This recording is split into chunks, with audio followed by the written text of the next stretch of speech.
to carrying out what the president wants to do in 2 months, and stopped by the court more than the entire 4 years of the Biden administration.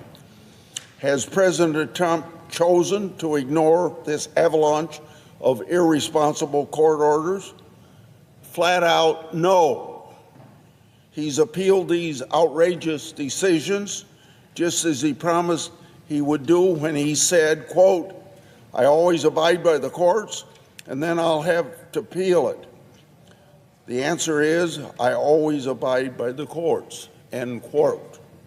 Appellate courts have responded by striking down many of the unlawful intrusions into presidential authority, but the core problem remains. The President of the United States shouldn't have to ask permission from more than 600 different district court judges to manage the executive branch that he was elected to lead. The practice of sweeping nationwide injunctions, broad restraining orders, and judicial policymaking must end. It's unconstitutional, it's anti-democratic, and it's imprudent. If the Supreme Court won't stop it, then Congress must. And I wish the Supreme Court would get on this and do it right away. This issue isn't a partisan issue.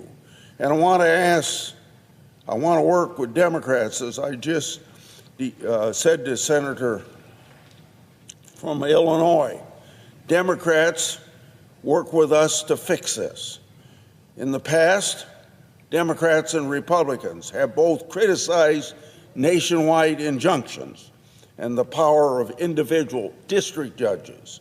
My Democratic colleagues have even proposed legislation to rein in some of these abuses.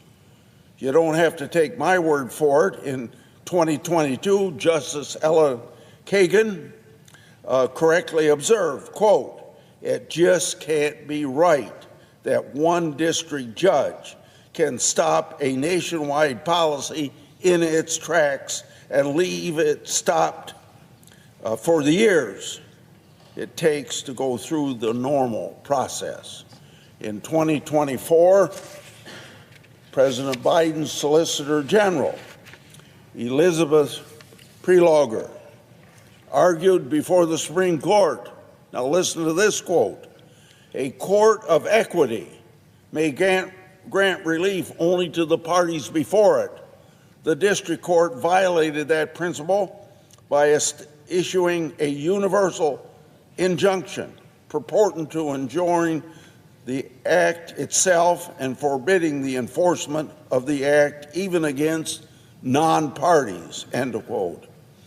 So, as I told Senator Durbin, I hope to soon be holding a hearing in the Senate Judiciary Committee to address this matter and even introduce legislation to end these abuses. And that's why I hope we can make it a Democrat and Republican colleagues joining in this effort. For the resolution at hand, Mr. President, I propose an amendment. So it reads, quote, "The Constitution of the United States and established precedents require the executive branch to comply with all lawful federal court rulings.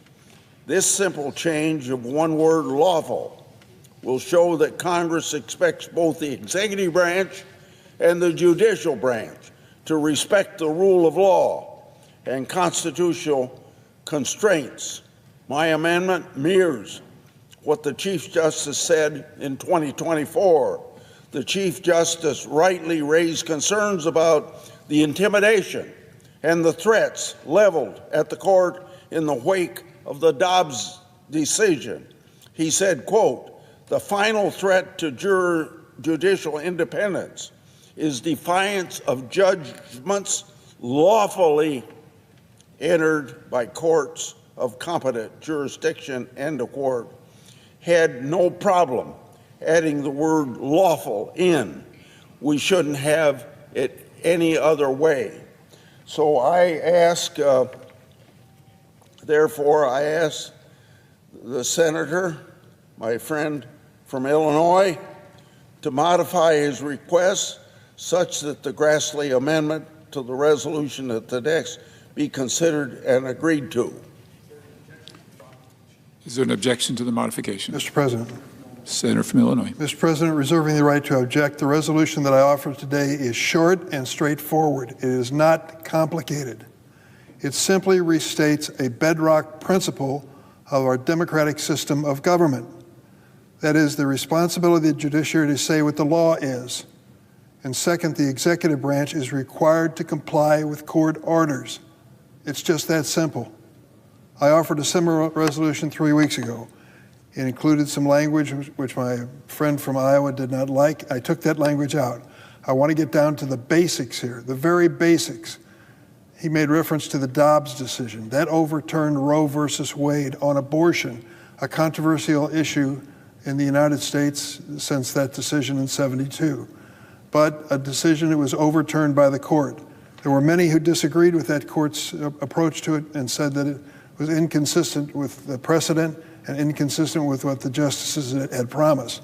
And yet, when it was all over, no one filed articles of impeachment against the Supreme Court, and there were no threats, I know, personal threats and physical threats on the justices and their families. There should never be. Violence is never acceptable. After my colleague from Iowa objected to my previous language, I made it very simple. Simple fact, the Vice President and other prominent officials have suggested the executive branch may disregard a federal court order. This, unfortunately, would be an item in controversy that could really threaten our constitutional democracy.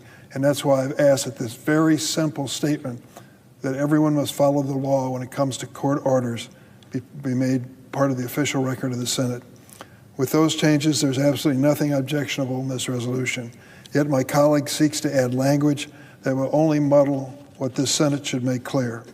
By stating that the executive branch only needs to follow, and I quote, lawful court orders, which is what the senator from Iowa suggested, the amendment begs the question of who decides whether a court order is lawful. This suggests that in some case the president's going to decide rather than judiciary. The responsibility to decide whether a court order is lawful is, in the words of Chief Justice Marshall, quote, emphatically the province and the duty of the judiciary. If the president disagrees with a court order, his only option is to appeal it. And I've added language to my resolution stating that simple fact. Otherwise, the president would be above the law. America does not accept it, the Constitution does not accept it, and we should be bold enough and courageous enough to stand on a bipartisan basis and reject it as well. The other amendment implies that courts are ruling against the administration because of, quote, different policy preferences rather than following the law. Over and over and over again, thousands and thousands of times, we have had judicial nominees appear in the Judiciary Committee who, when asked the basic question of what would you do in court if you had to make a decision, they say, I will follow the law. That is the basic. Now, their decision on the law may be different than yours or mine or some other judge, but the fact of the matter is they do believe, at least they tell us, that is their bedrock responsibility. This resolution is nonpartisan, it's clear, it should be bipartisan. We ought to make it clear once and for all that no president, Biden or President Trump or any other president in the future, is above the law. Any further amendment is unnecessary, undermines a simple, straightforward message which we should stand together and speak. For these reasons, I object. Is there an objection to the original request? Are you asking about the original one? Yes. I object. Objections heard.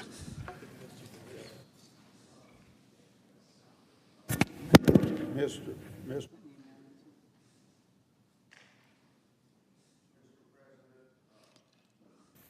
I ask unanimous consent that the text of my amendments that has to be printed in the record. Without objection. I know no further debate on the nomination. Is there further debate? I ask for the ayes and nays. Hearing none, the questions on the nomination. Is there sufficient second? There appears to be. The clerk will call the roll. Ms. Also Brooks, Ms. Baldwin, Mr. Banks, Mr. Barrasso, Mr. Bennett, Mrs. Blackburn, Mr. Blumenthal,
Ms. Blunt Rochester, Mr. Booker, Mr. Bozeman, Mrs. Britt,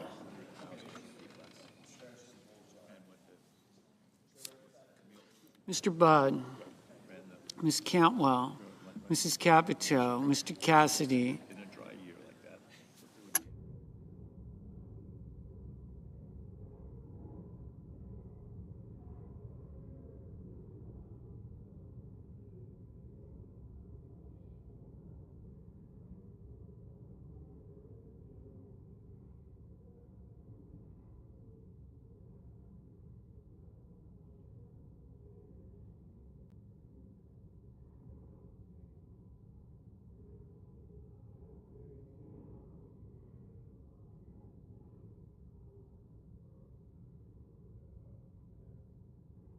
Mr. Cassidy, Ms. Collins, Mr. Coons,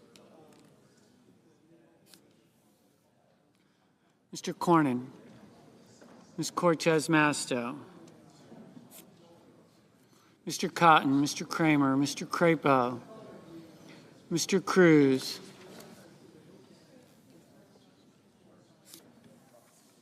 Mr. Curtis. Aye.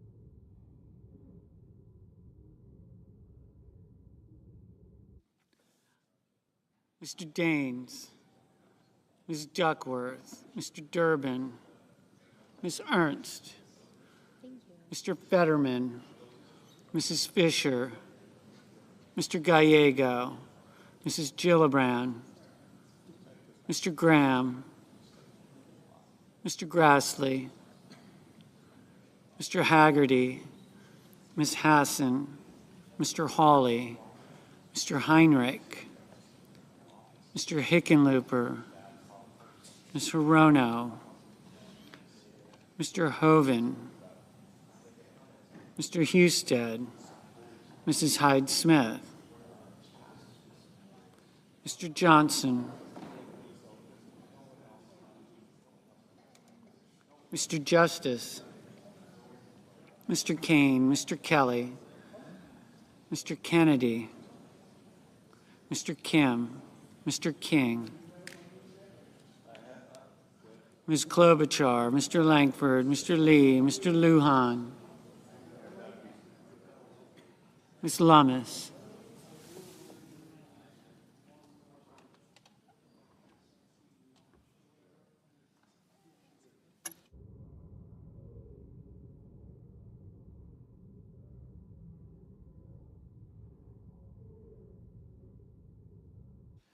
Ms. Lummis, Mr. Markey, Mr. Marshall, Mr. McConnell,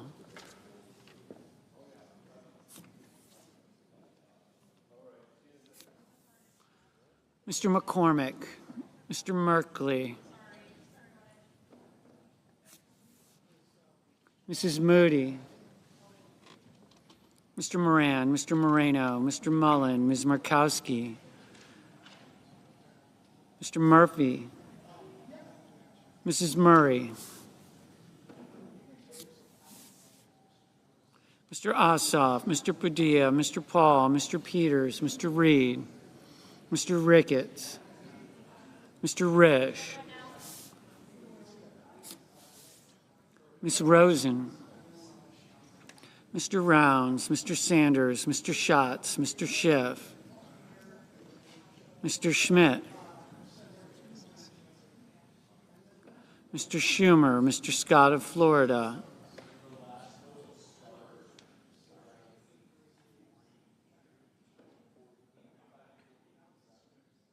Mr. Scott of South Carolina,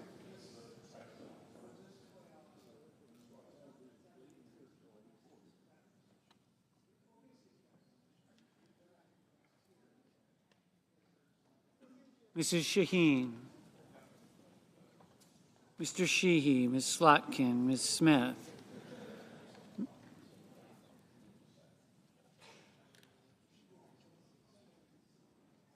Mr. Sullivan, Mr. Thune,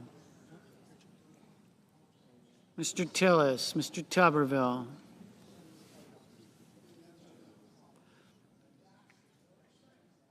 Mr. Van Hollen,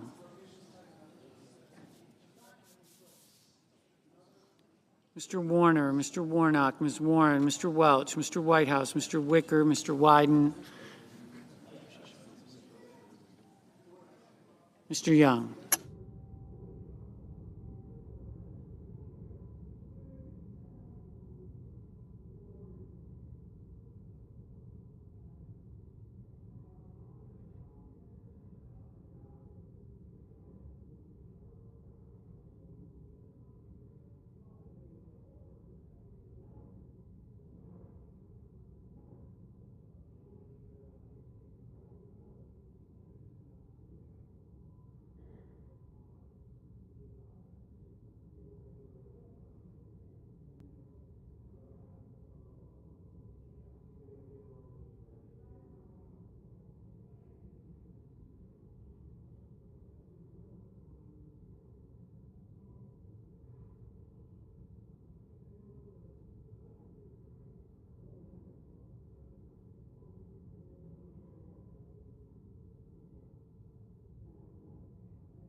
Senators voting in the affirmative: Crapo, Curtis, Graham, Grassley, Husted, Langford, Lummis, McCormick, Moreno, Paul, Ricketts, Rounds, Scott of Florida, Sheehy, Sullivan, Thune, Tuberville, Wicker, and Young.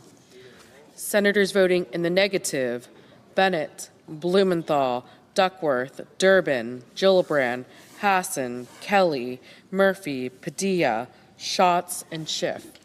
Mrs. Britt, aye. Mr. Cassidy, aye.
Mrs. Fisher, aye.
Mrs.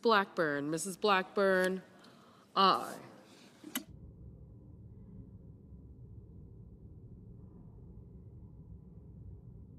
Mr. Lujan, no.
Mr. Tillis, aye.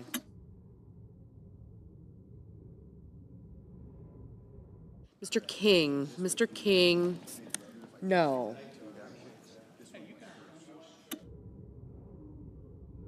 Mr.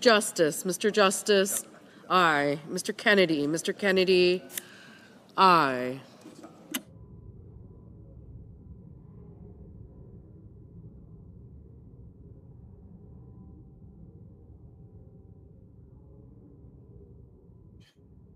Mr. Bozeman, aye.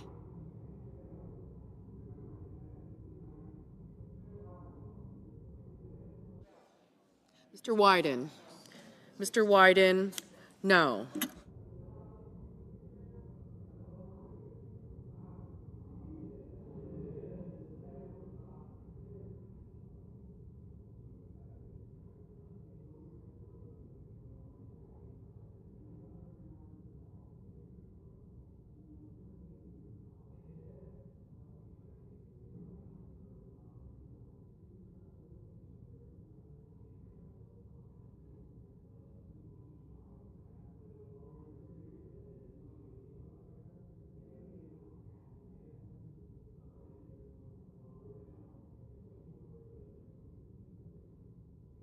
Mr.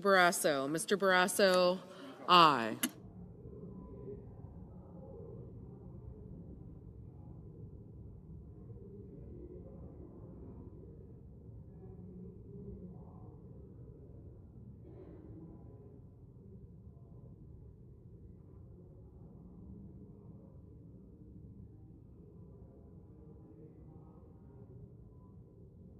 Ms. Baldwin, Ms. Baldwin, no. Ms. Collins, Ms. Collins, aye. Mrs. Capito, Mrs. Capito, aye. Mr. Coons, no.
Mr. Moran, Mr. Moran, aye.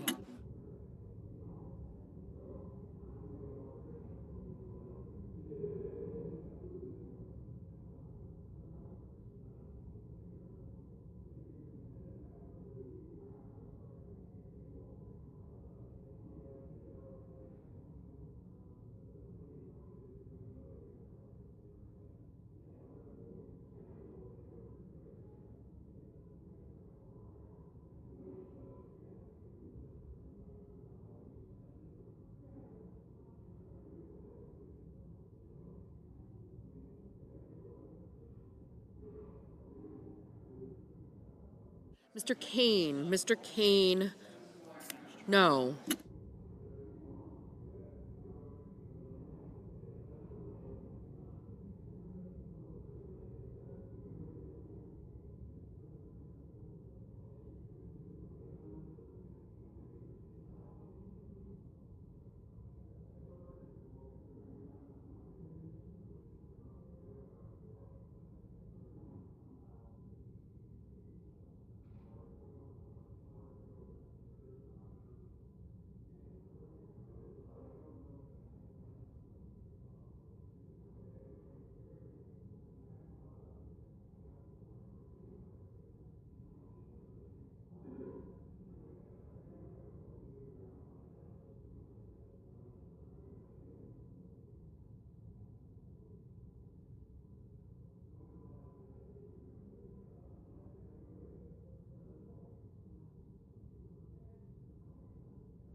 Mr. Cotton. Mr. Cotton, aye.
Mr. Mullen.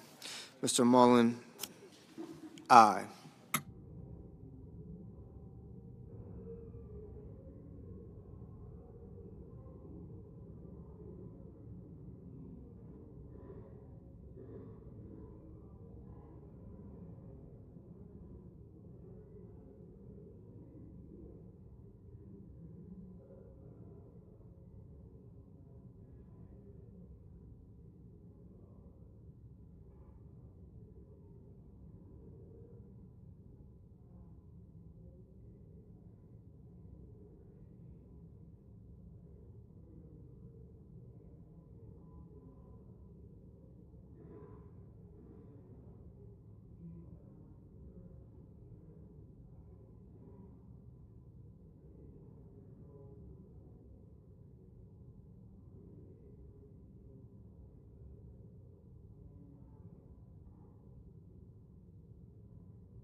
Mr. Marshall. Mr. Marshall, aye.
Mr. Budd.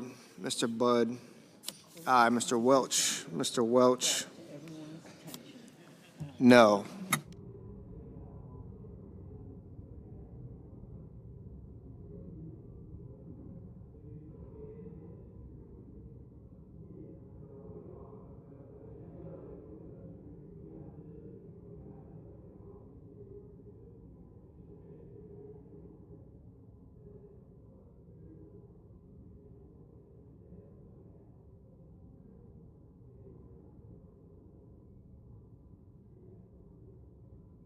Ms. Also Brooks. Ms. Also Brooks, no. Ms. Smith. Ms. Smith, no. Mr. Warnock. Mr. Warnock, no. Mr. Van Hollen. Mr. Van Hollen, no. Mr. Reed. Mr. Reed, no. Mr. Hickenlooper. Mr. Hickenlooper, no.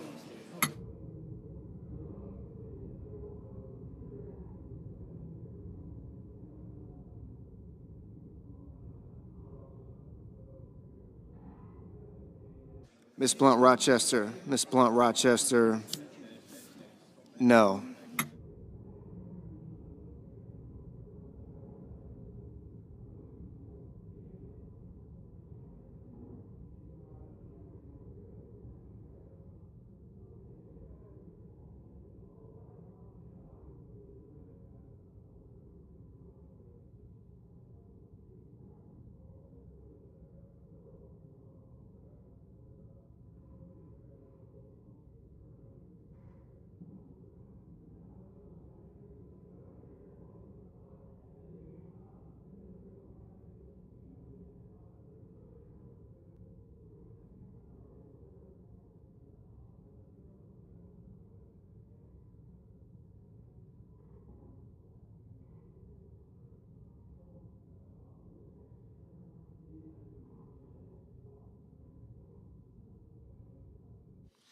Mr. Daines, aye.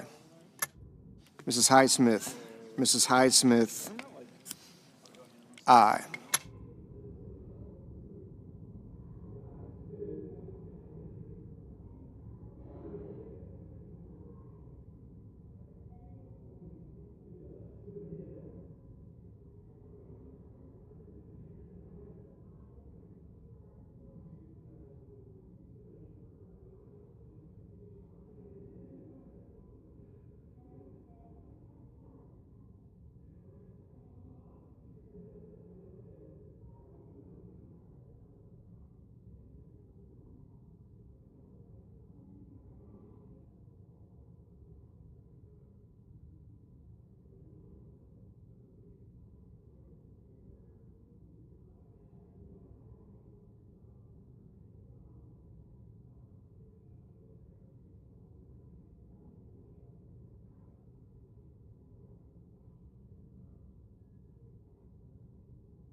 Ms. Cortez Masto, no. Mr. Hoven, aye.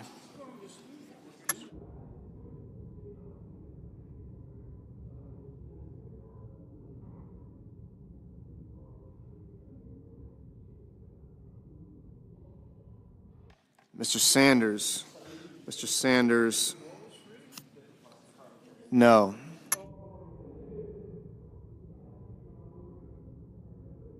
Mr. Johnson, aye.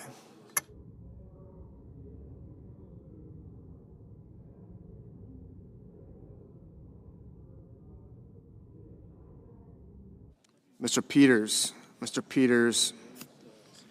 no. Mr. Schumer, no.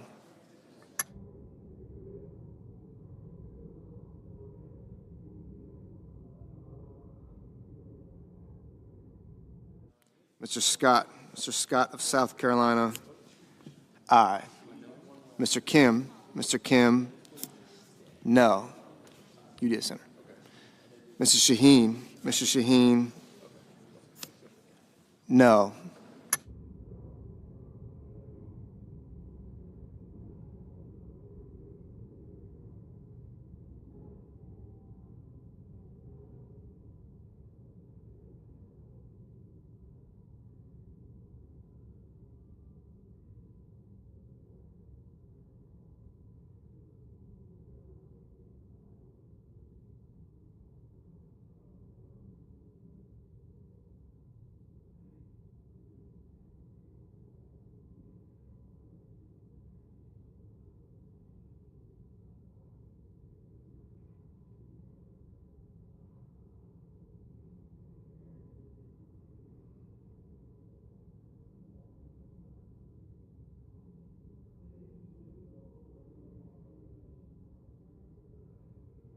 Mr. Cruz. Mr. Cruz, aye.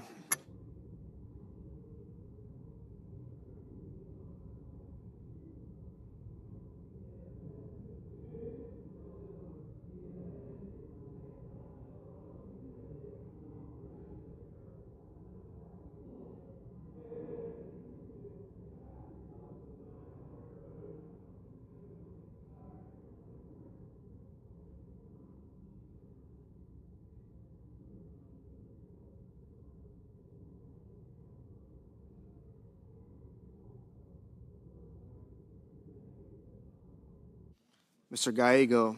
Mr. Gallego, no.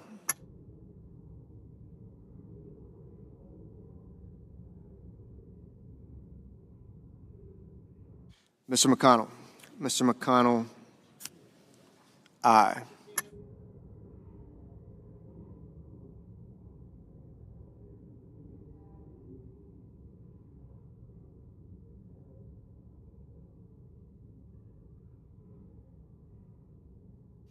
Mrs. Moody. Mrs. Moody, aye.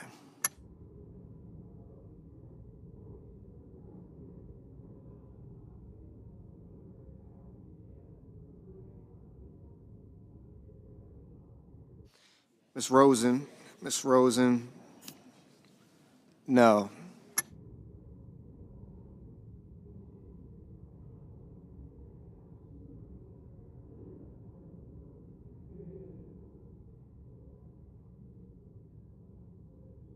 Mr. Ossoff. Mr. Ossoff, no.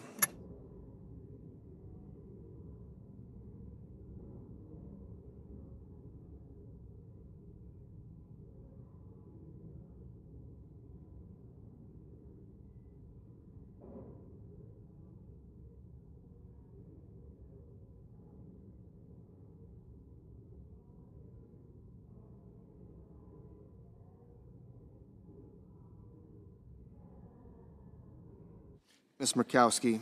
Ms. Murkowski, aye.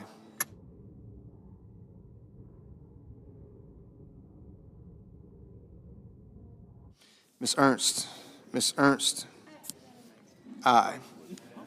Mr. Kramer. Mr. Kramer, aye.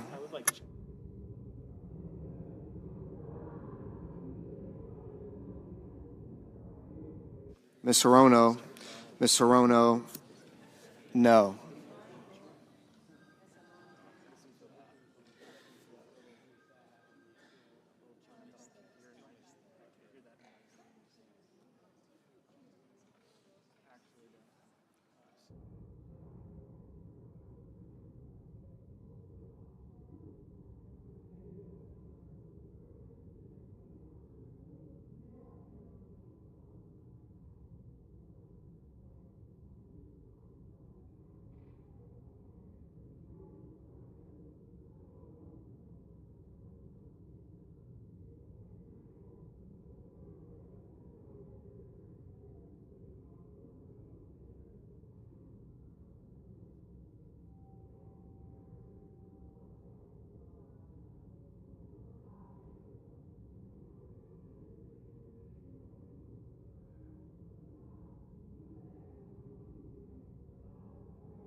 Mr. Risch. Mr. Risch, aye.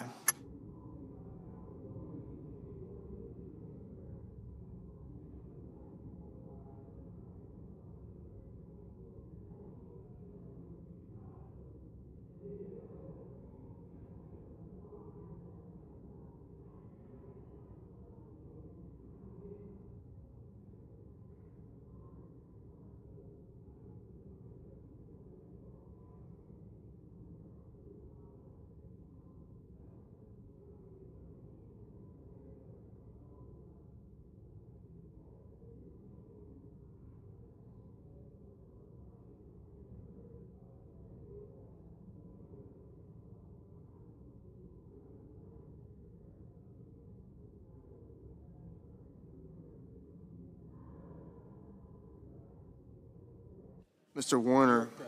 Mr. Warner, no.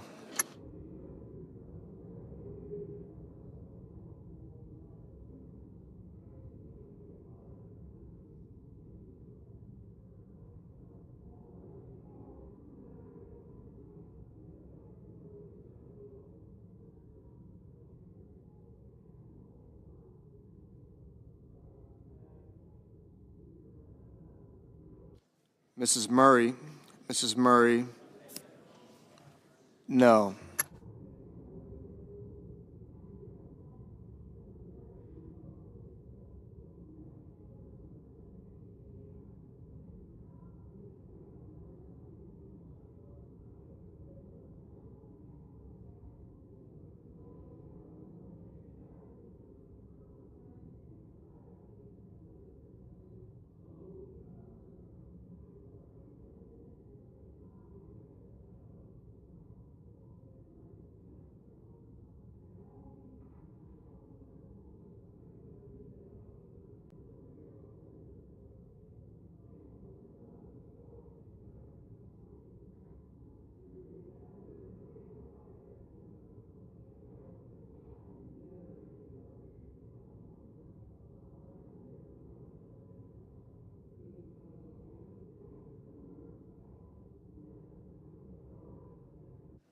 Mr. Whitehouse, Mr. Whitehouse, no.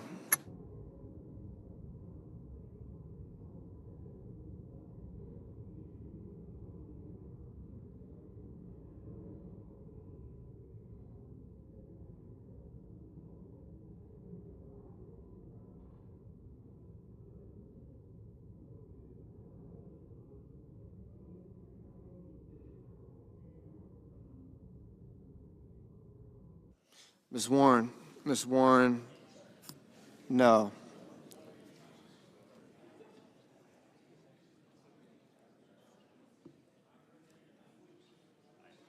Mr. Lee, Mr. Lee, aye.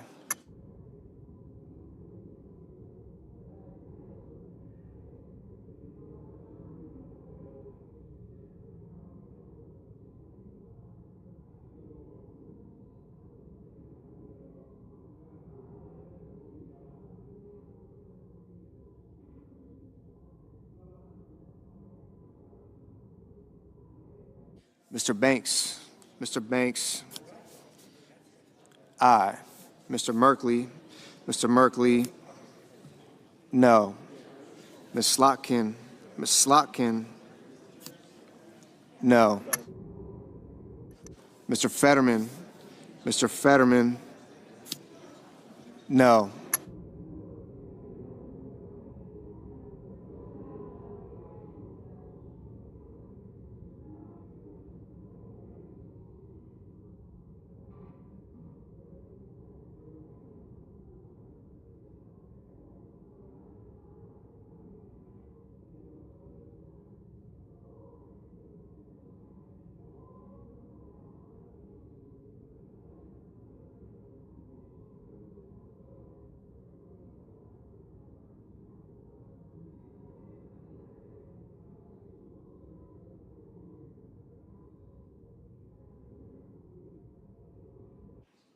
Mr. Scott, Mr. Scott of Florida,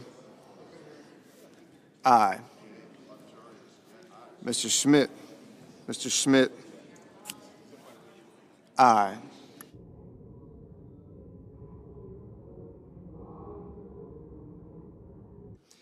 Ms. Klobuchar, Ms. Klobuchar, no.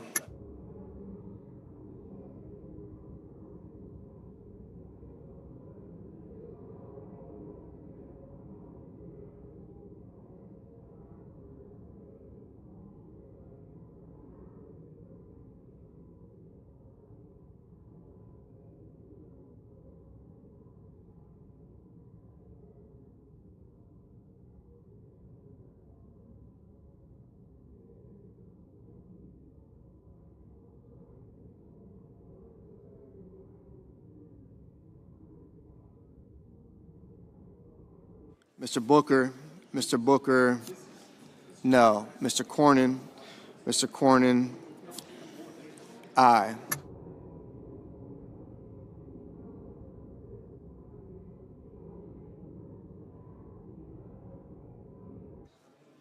Mr. Heinrich, Mr. Heinrich, no. Mr. Hawley, Mr. Hawley, aye.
Mr. Markey, no.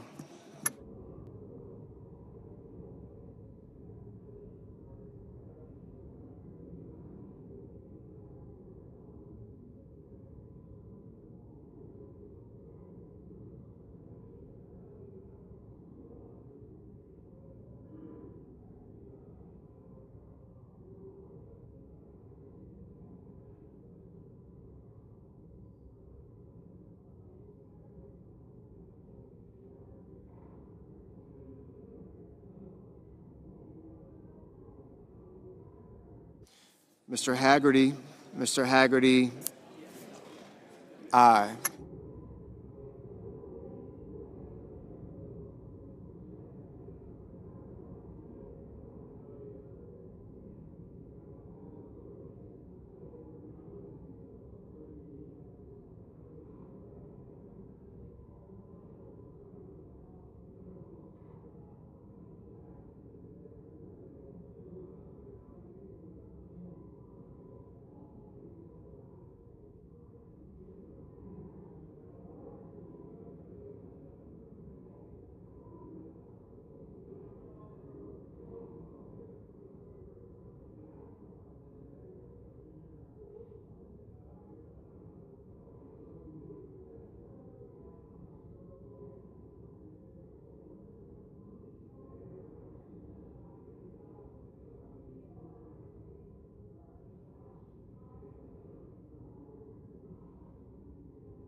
Ms. Cantwell, no.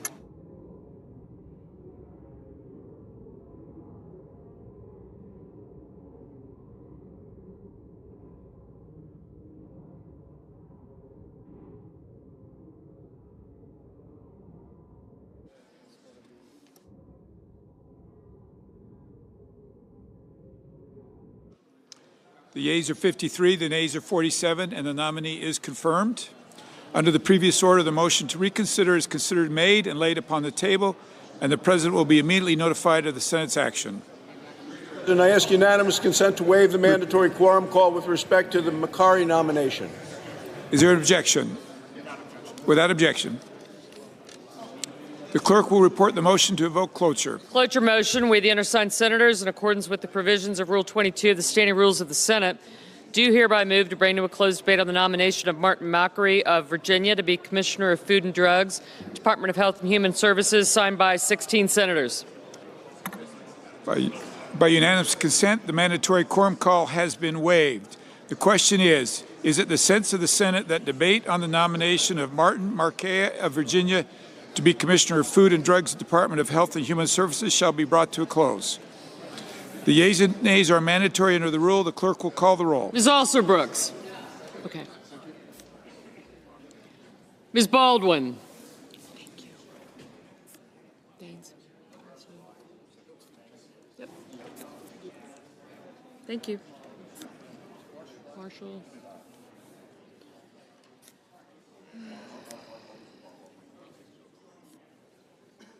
Mr. Banks. Thanks. Mr. Bennett.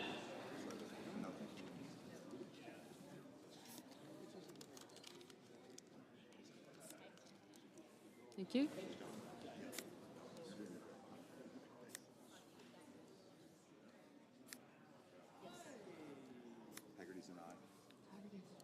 Okay, wait. Thank you.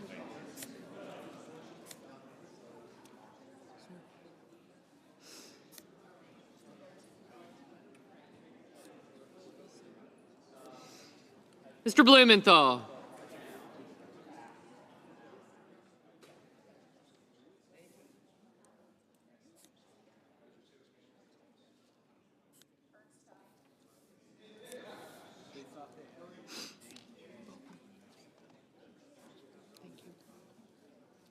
I got you. Thank you. I got you.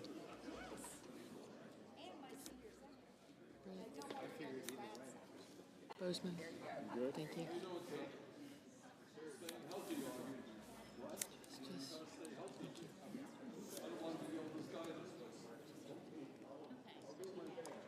Ms. Blunt Rochester. Mr. Booker. Mr. Bozeman, Mrs. Britt, Mr. Budd, Ms. Cantwell, Mrs. Capito. Mr. Cassidy.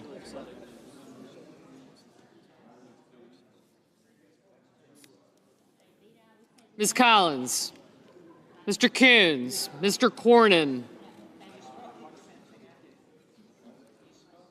Ms. Cortez Masto, Mr. Cotton, Mr. Kramer, Mr. Crapo, Mr. Cruz,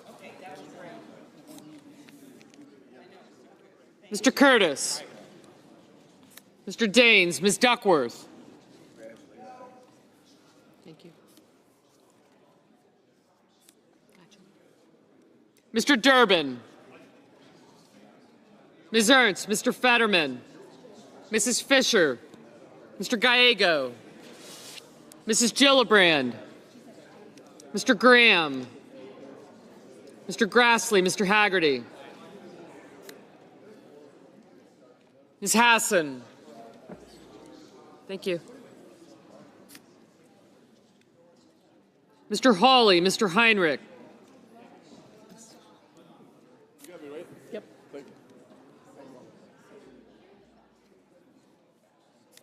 I got her. Mr. Hickenlooper, Ms. Hirono, Mr. Hoven, Mr. Husted, Mrs. Hyde-Smith, Mr. Johnson,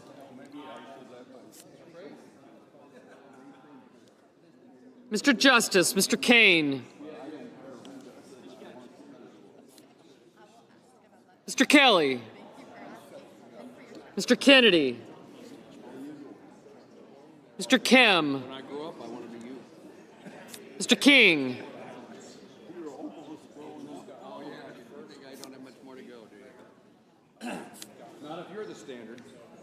Ms. Klobuchar,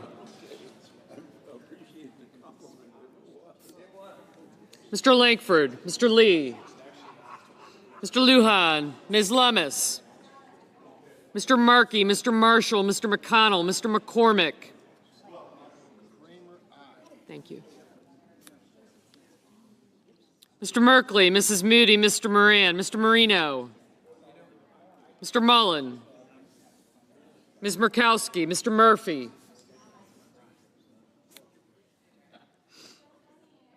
Mrs. Murray,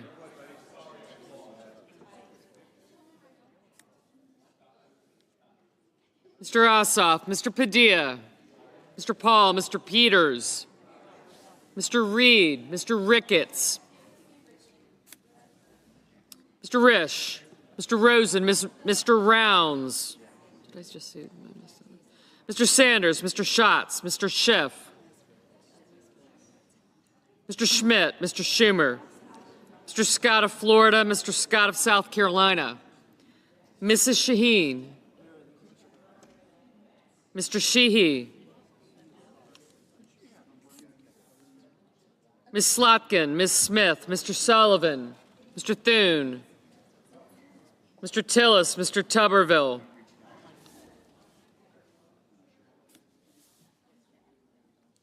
Mr. Van Hollen, Mr. Warner, Mr. Warnock, Ms. Warren, Mr. Welch, Mr. Whitehouse, Mr. Wicker, Mr. Wyden, Mr. Young,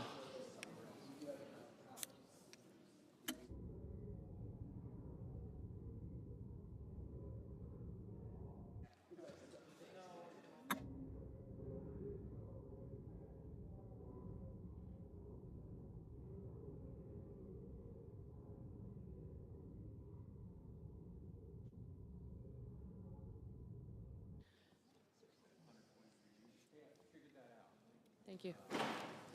Senators voting in the affirmative.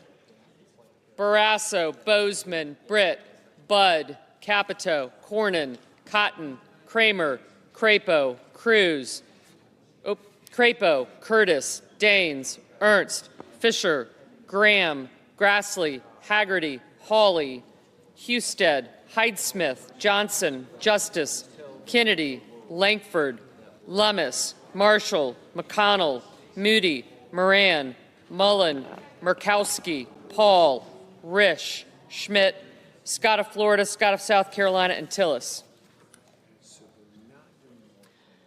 Senators voting in the negative: also Brooks, Baldwin, Blunt Rochester, Booker, Cantwell, Coons, Cortez Masto, Duckworth, Fetterman, Gallego, Heinrich, Hirono, Kane, Kelly, King, Klobuchar, Markey, Merkley, Murray, Ossoff, Rosen, Sanders, Schatz, Schumer, Slotkin, Smith, Warner, Warnock, Warren, Welch, and Whitehouse. Ms. Collins, aye.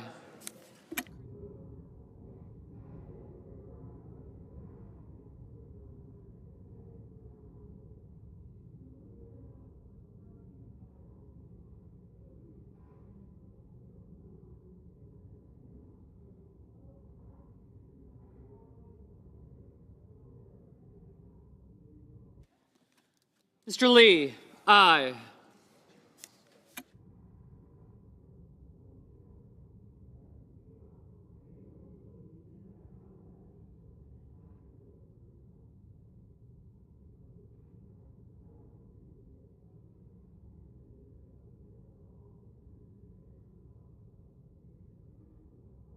Mr. Kim, no.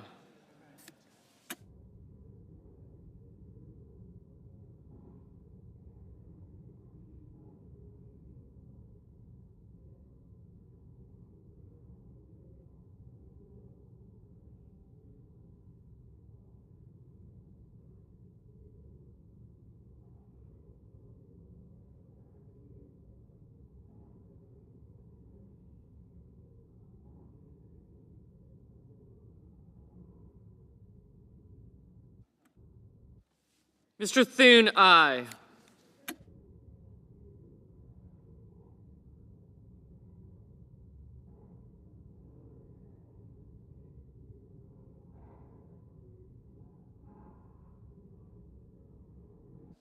Mr. McCormick, aye.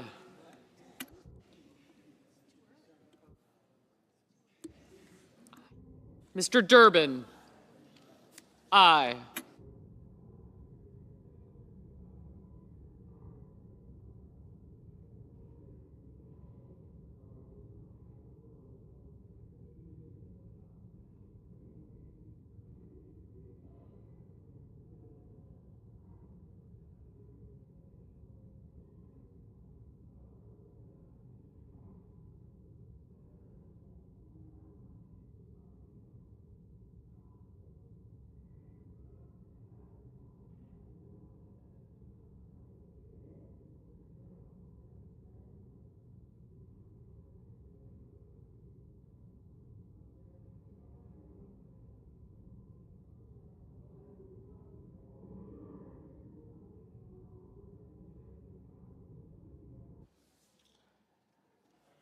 Ms. Hassan, aye.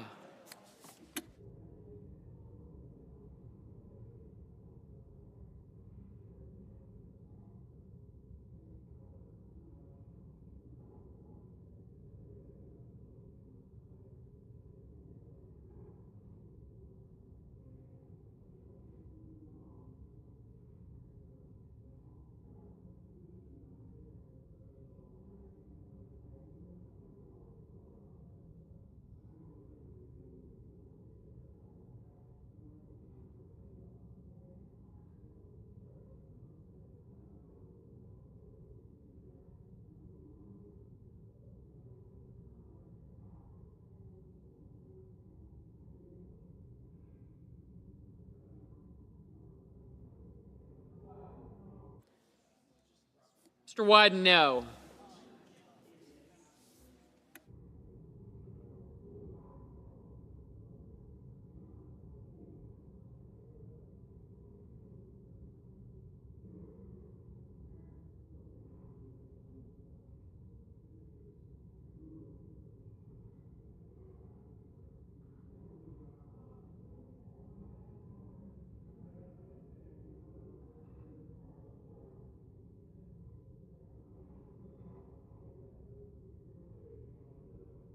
Mr. Bennett, no.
Mr. Hoven, aye.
Mr. Sheehy, aye.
Mr. Schiff, no.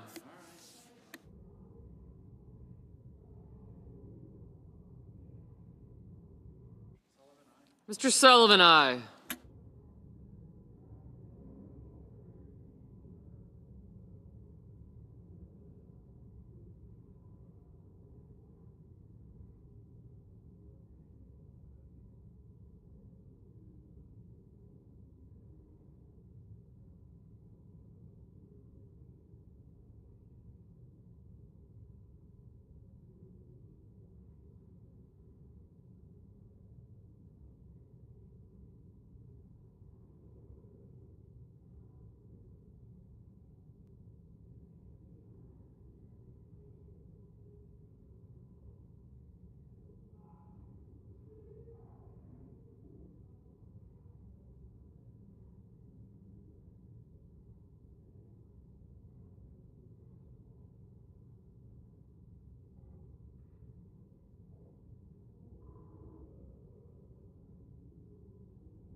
Mr. Marino, aye.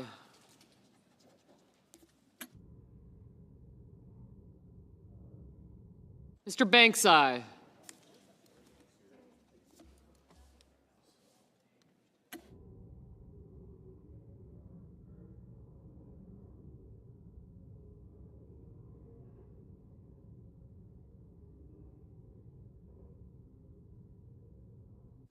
Mr. Cruz, aye.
Mrs. Blackburn, aye.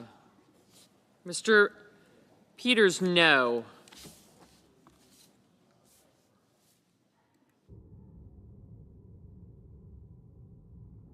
Mrs. Shaheen, aye.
Mr. Murphy, no.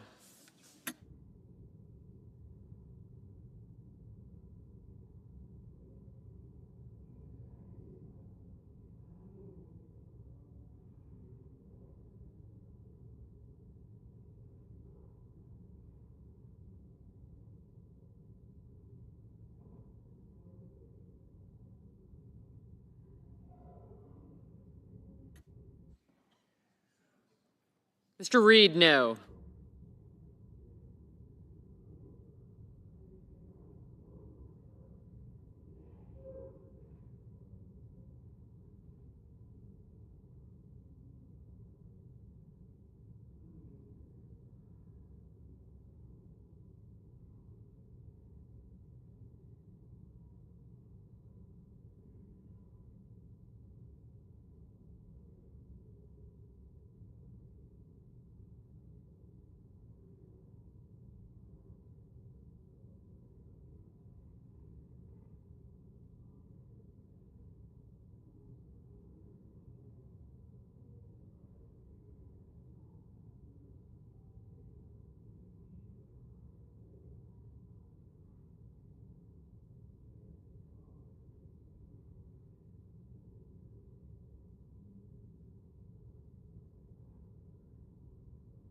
Mr. Tuberville, aye.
Mr. Young, aye.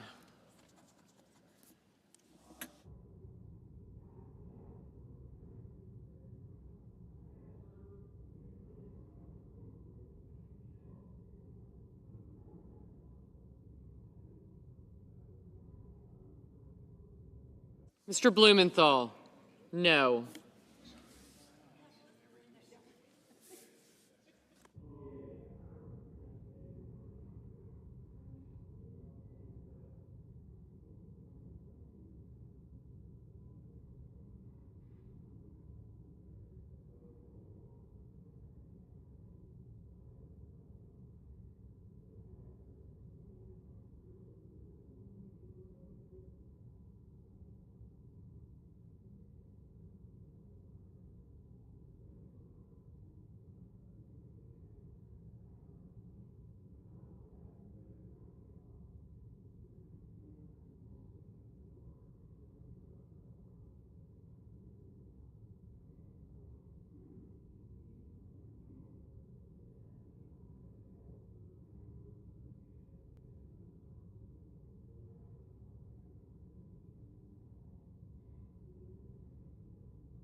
Mr. Cassidy, aye.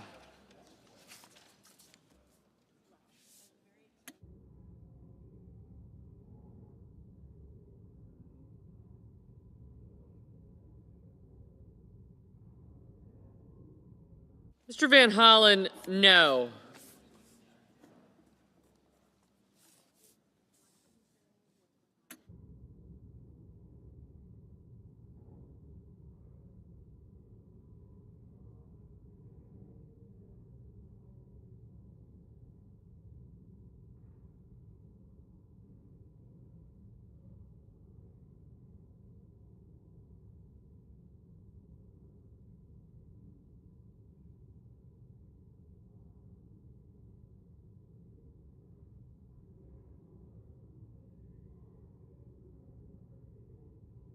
Mr. Hickenlooper, no. Mr. Padilla, no. Mr. Rounds, aye.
Mr. Lujan, no.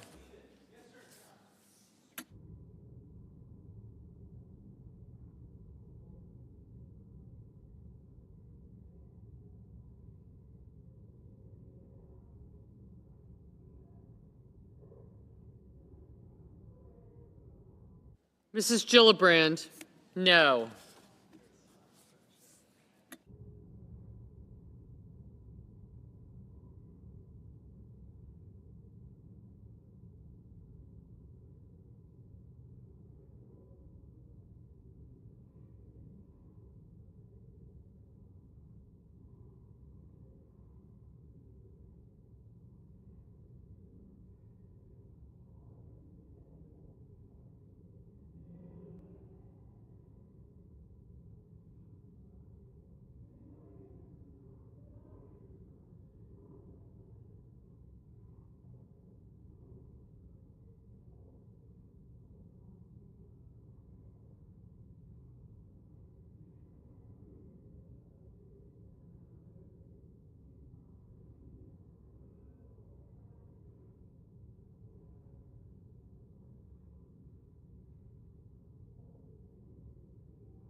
Mr. Wicker, aye.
Mr. Ricketts, aye.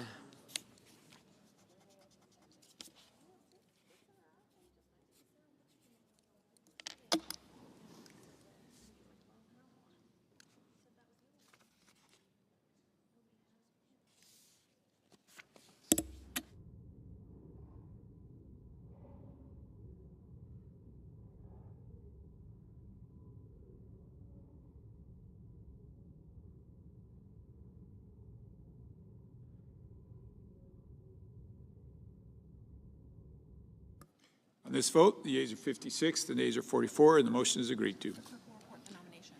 The clerk will report the nomination. Department of Health and Human Services, Martin Macri of Virginia to be Commissioner of Food and Drugs.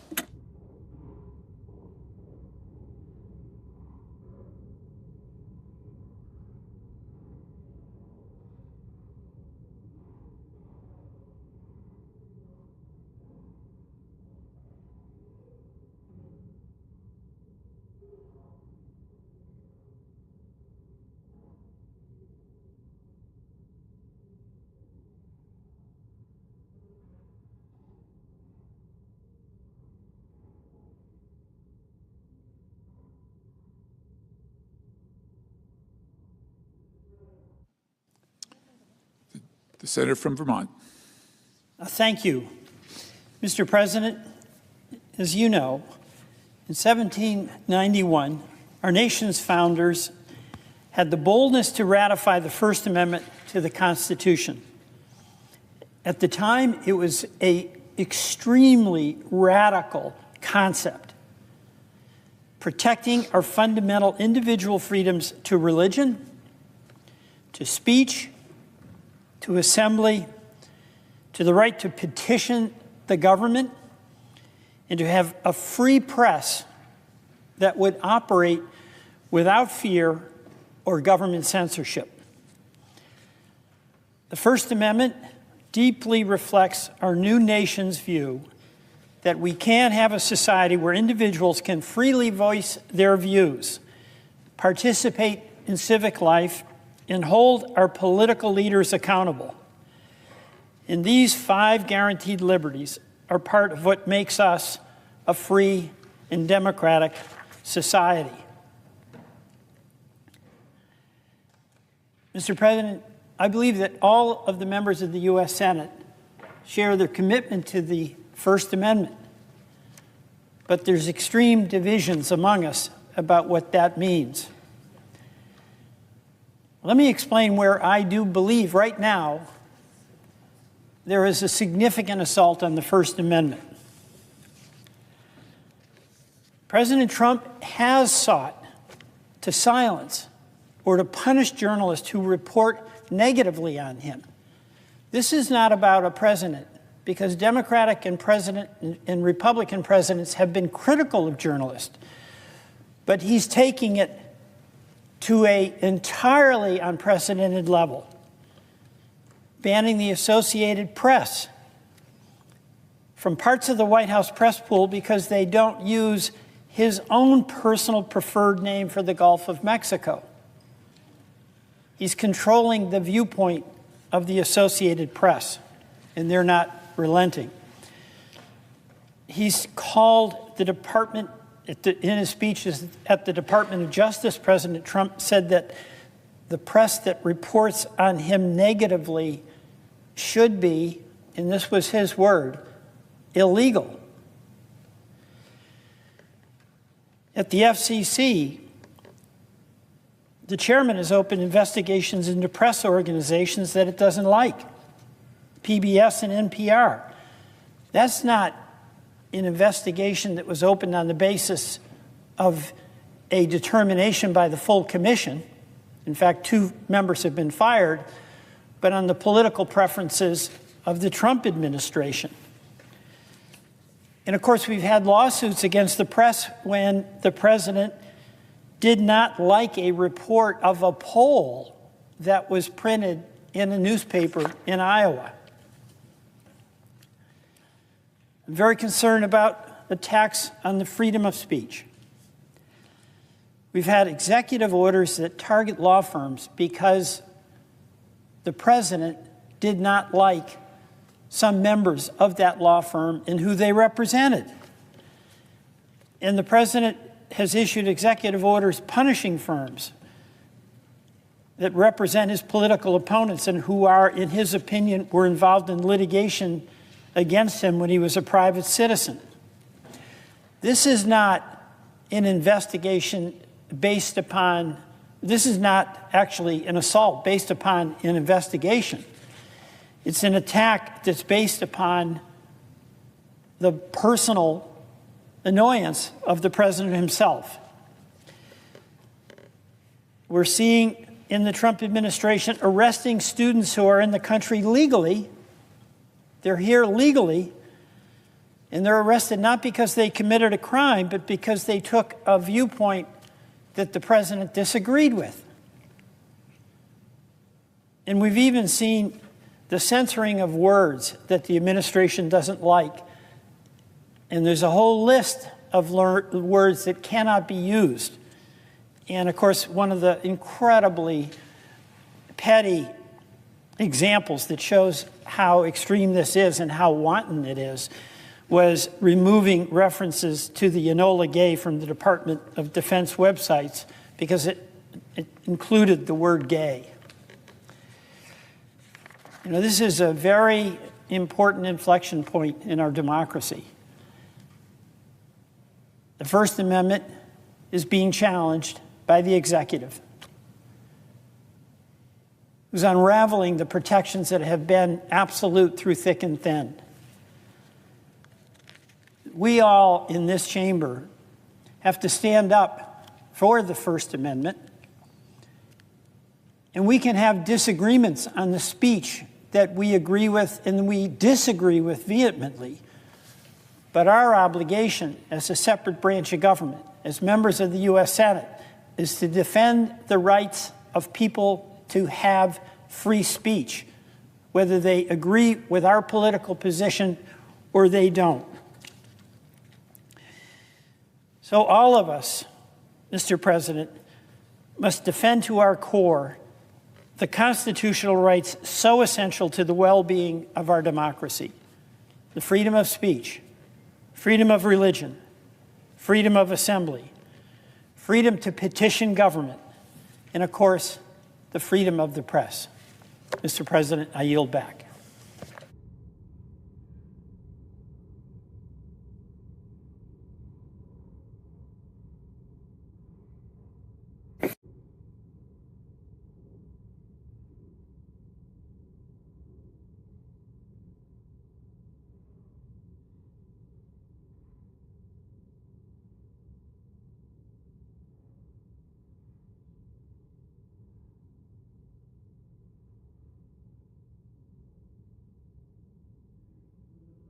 Senator from Louisiana. Thank you, Mr. President. Mr. President, I want to talk a few minutes tonight about a couple of topics, only one if I run short of time, because I don't want to delay our vote. The first topic I'd like to talk about, I know it's very sensitive, is trade and tariffs. They have both been much in the news lately. There are really only two reasons why a country would impose a tariff. And every country in the world, to my knowledge, does have tariffs. But there are only two reasons for a country to impose a tariff. First, for national security. I think it's virtually unchallenged that China, if it could, would destroy the United States of America. Not the people of China, but the government of China. I regret to say that, and I hope someday we'll live in a world where that isn't the case, but I think it's undoubtedly and unconditionally the truth. So if China is determined to let me try to use a more neutral word, to undermine the United States of America, I could see where we would want to limit some of our goods, such as, let's say, semiconductor design equipment. We would limit the sale of some of our precious technology to China. That's what I mean by national security. But the other reason, and the reason that most countries use a tariff, is to protect the domestic industry. Let me give you an example. These are not two countries, but they're two states, and this would be unconstitutional, but I think it'll serve my purpose. Let's suppose that Louisiana, which has the best king cakes in the Milky Way, can produce a king cake for $10. And our friends in Alabama, they can produce a king cake, not nearly as good as Louisiana's, but their best they can do is to produce it for $12. Well, I would not agree, but I could understand why the elected officials in Alabama will say, well, Louisiana's king cake's $10, our king cake is $12. We want to produce our king cake bakers here in Alabama, so we're going to impose a tariff. What would that do? Let's suppose they impose a $4 tariff. So now the king cake, better king cake made in Louisiana, sold in Alabama would cost $14, and that would force people to buy the $12 Alabama king cake. Now, my personal opinion is that most Alabamians, who are very smart people, would pay extra for the Louisiana king cake because it's so much better. But that's how tariffs work. If you have a domestic industry, like a king cake bakery, and you want to protect it from competition to allow it to grow and employ the people in that particular country, then you impose a tax, a tariff, on folks on the outside of your country who want to sell into your country. I want to say this unequivocally. Canada is one of my favorite countries in the world. And the American people and the people of Canada are friends. And I would like our economies to be friends. And I mean that. But lately we've been having a gentle disagreement. Some would say not so gentle, in terms of tariffs and trade and our economy. Canada and the United States of America do a lot of business with each other. In 2024, the United States sold to the people of Canada about $350 billion in goods. It's a lot of goods, $350 billion. Canada sold Canadian goods to the United States in the amount of $412 billion. So there's what we call a trade deficit of $63 billion. And then you drill a little deeper and you realize that the U.S. economy is 10 times bigger than the Canadian economy. And the population of the United States of America is 8 times bigger than the population of Canada. Canada has 41 million people. America has 340 million. So you step back for a second and you go, huh. Now, the United States is 8 times bigger, and our economy is 10 times larger than Canada's. But yet Canada is selling more of its goods into the United States than the United States is selling into Canada. Any fair-minded person would have to conclude, Mr. President, that it's because of tariffs. It's because the Canadian tariffs on American goods are higher than the American tariffs on Canadian goods. And that's what the dispute is all about. President Trump, who believes passionately in the virtue of tariffs, thinks that the tariffs ought to be equal, that there shouldn't be a trade deficit. Now, trade is very complicated, and I don't think that all trade deficits are bad. I'm also not saying that all trade deficits are good. Trade in the complex global economy today is very complex. But I see the president's point. I'm not suggesting that I agree with the president on everything about tariffs, but when you've got your neighboring country and good friend is 8 times smaller than you are, and in terms of population, it's 10 times smaller than you are, and your neighbor is selling $63 billion more in goods to you than you're selling to them, that seems kind of unfair. And the president, as we all know, has made that point very vociferously. In response, the Canadian government, the new Prime Minister Carney, he's pretty much bowed up. When President Trump said, well, the tariffs are uneven, so I'm going to raise American tariffs, President Carney has bowed up and said, well, President Trump, you don't believe in free trade. You're not a free trader. If you raise your tariffs, then I'm going to raise mine even more. And that's how you get into a trade war. And I don't want a trade war. And I don't think Prime Minister Carney wants a trade war. And I don't think President Trump wants a trade war. But I think Prime Minister Carney is wrong when he says that President Trump is not a free trader. President Trump is a free trader, but like most of us, he also believes in fair trading as well. So here's my respectful, gentle challenge to Prime Minister Carney tonight. Prime Minister Carney, you have criticized President Trump, and I see your point of view. You said because he's raising tariffs on Canada, that President Trump doesn't believe in free trade.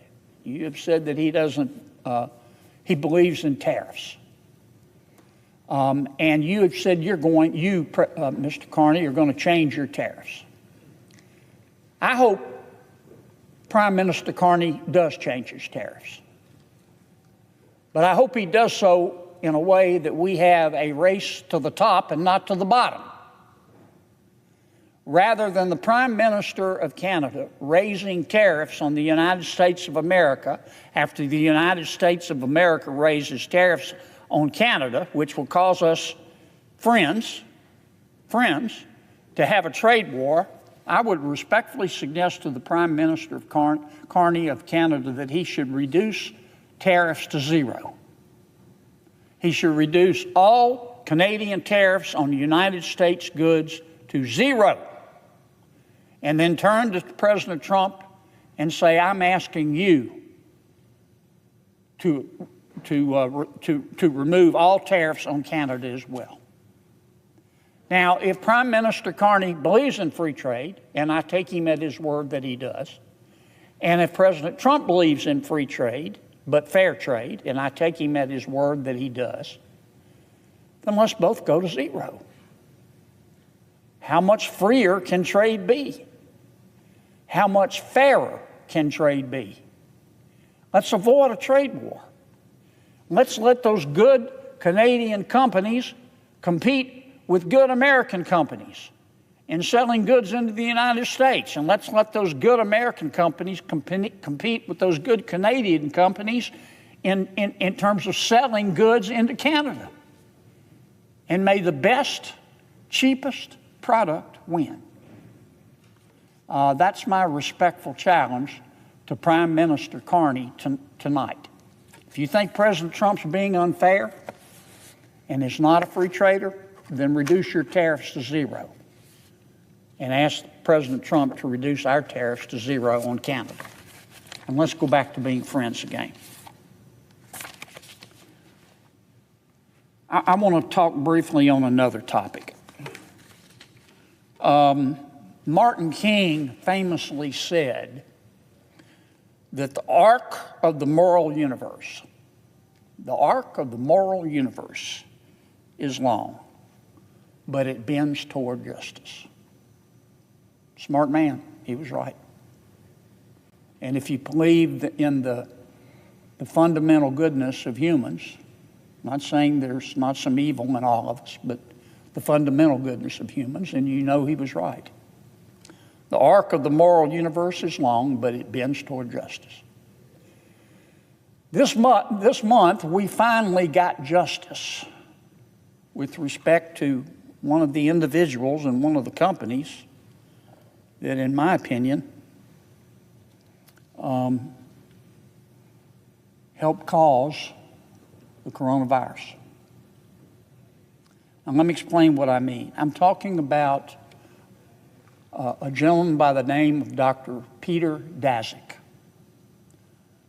We've all heard that name. The name of his company is EcoHealth. COVID, as we know, killed 20 million people across the world. It caused $25 trillion of damage across the planet Earth. Where did COVID come from? COVID, of course, coronavirus is a virus. That's why we call it the coronavirus. It had to come from one or two places. First, it could have occurred naturally. It started in a bat, we know. Our scientists tell us that. And then viruses, which are very aggressive and very interested in self-survival, the virus jumped from another animal into another animal, which was consumed by a human being, and that's how the coronavirus became a human virus. Occurs naturally, jumps from one animal to another. But there's another way the coronavirus could have happened. It could have been engineered. We know that the FBI, and we know that the Department of Energy, and we know that the CIA, and we know that the Germany's top intelligence service all think that the coronavirus was engineered. What do I mean by engineering? Engineering a virus. That means they think that someone took that virus that came from a bat and genetically altered it so that it would expose humans to the disease that the bats would get. That's coronavirus, and that's what happened. And many of our intelligence agencies think that that's how the coronavirus started. And they think it started in the Wuhan Institute of Virology in Wuhan, Canada, where the first folks who got ill first appeared. What does this have to do with Mr. Daszak, Dr. Daszak? The Wuhan Institute of Virology, the Chinese company, or the Chinese lab that was conducting this research on engineering the virus, was funded in part with American taxpayer dollars. It was funded in part by Dr. Peter Daszak and his company, EcoHealth. Dr. Daszak was good friends and professional colleagues with Dr. Tony Fauci and with Dr. Francis Collins. Dr. Collins ran the National Institutes of Health. Under him was Dr. Anthony Fauci, which ran the NIAID, dealing with infectious diseases. Dr. Collins and Dr. Fauci gave Dr. Peter Daszak, who ran EcoHealth and is a British zoologist, millions of dollars in grants, taxpayer money. And Dr. Daszak took some of that money and he gave it to the Wuhan lab. And when he gave it to the Wuhan lab, the instructions to the Wuhan lab were to use the money to, quote, understand the risk of bat coronavirus emergence. What does that mean? The purpose of this project at the Wuhan lab, funded in part by American taxpayer dollars, was to take the bat virus, the virus in the bat, modify it, and make it 10,000 times more infectious for lab mice. And that's what they did. And many commentators and many news accounts say that what Dr. Daszak, with the money from American taxpayers that he got from Dr. Fauci and Dr. Collins, what they were doing was conducting gain-of-function research. You've heard that term. Gain-of-function research just means taking, in this context, an animal virus, a bat virus, altering it genetically so it'll jump into a human. Pretty dangerous stuff. Now, Dr. Fauci has said that didn't happen. Dr. Collins says that didn't happen, and Dr. Daszak says that didn't happen. But everybody else says it did. The FBI says it did. The CIA says it did. The top spy agency in Germany says it did. The Department of Energy says it did. So what happened? What happened? Well, we do know that the first two people that we know of in the world who got the coronavirus, the first two humans, were not people in the city of Wuhan. They were workers in the Wuhan lab. Remember, the coronavirus supposedly hit, what, January, February? These two people working in the lab got it in November. We also know that when the virus became really contagious, other than these two people who were working in the Wuhan lab, it became contagious in Wuhan, China, a few miles away from the Wuhan lab. Pretty curious. We also know that when word first broke of the coronavirus, Dr. Fauci learned about it. You know who one of the first person he called was? Dr. Peters Daszak, and said, what's going on?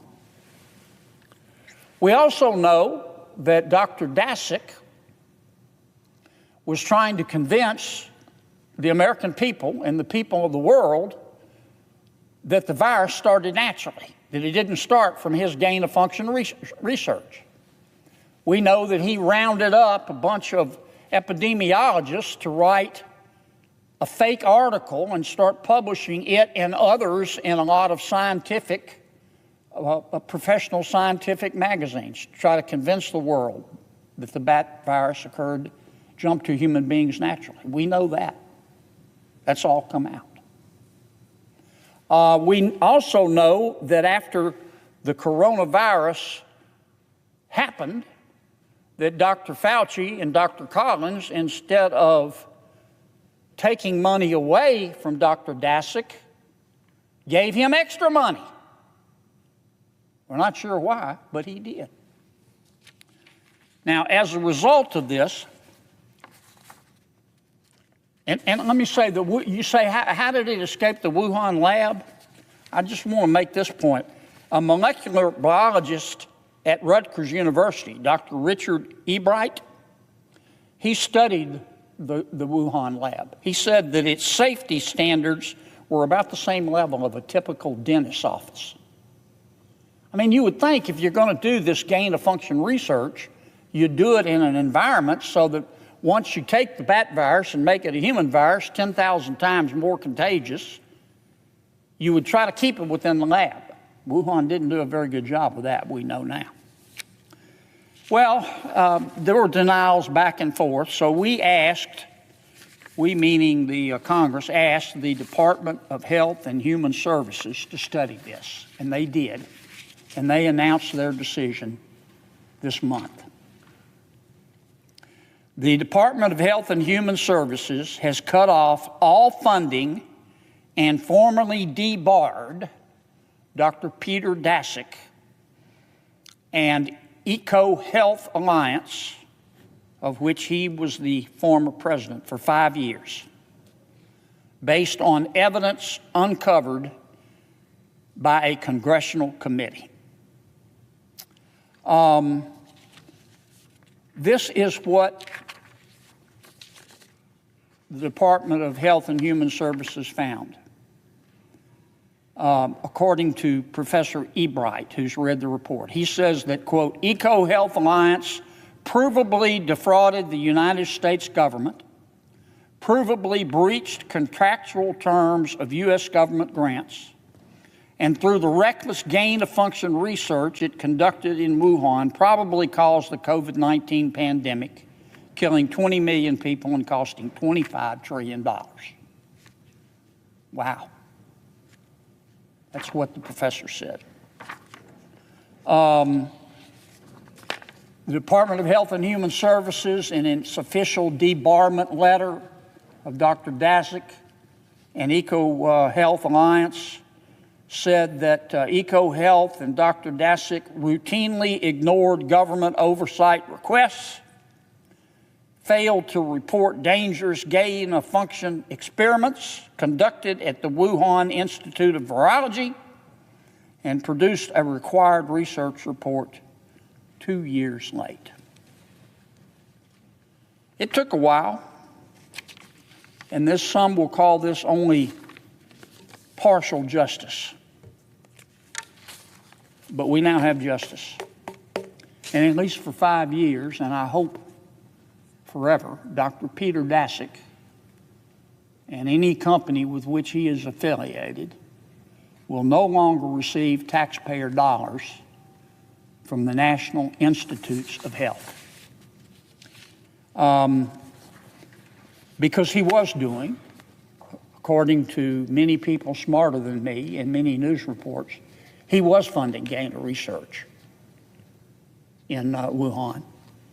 And he also was given money by Dr. Fauci and by Dr. Collins to study viruses in Bangladesh, Myanmar, Laos, Vietnam, and other Southeast Asian nations.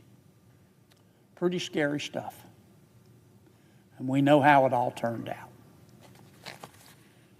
The arc of the moral universe is long, but it bends toward justice. Dr. Daszak and EcoHealth Alliance received at least partial justice this month, thanks to President Trump's Department of Health and Human Services. And as one taxpayer, I am grateful. I suggest the absence of a quorum. Will the senator withhold his request? I will, and I will yield to my colleague. Thank you so much, Mr. President. The senator from Maryland. Thank you, Mr. President. At 1:28 a.m. on March 26, 2024, a year ago tonight, a tragedy struck Maryland. A container ship crashed into the Francis Scott Key Bridge. While many were asleep, the Key Bridge collapsed into the icy waters. Although struck with fear and shock, Team Maryland didn't hesitate. We jumped into action right away and got to work. We have this phrase, Team Maryland, that we've been saying for years, but it's true. We work as a team, one of the strongest teams in the country. A coordinated effort between our federal delegation, our governor, our county executives and mayors on the local level. It's true in good times, it's true when we face adversity, and it was never truer than we saw 1 year ago today. Governor Moore and Mayor Scott raced to the bridge. Our federal delegation immediately started asking questions, pushing for funding to rebuild. And county executives across the state, like me at the time, sent our resources and our first responders to help with rescue efforts. And we are so grateful we had a president and an administration willing to help. Team Maryland is just that, a team. We've always been, We always will be. That's how you get through moments of crisis, together.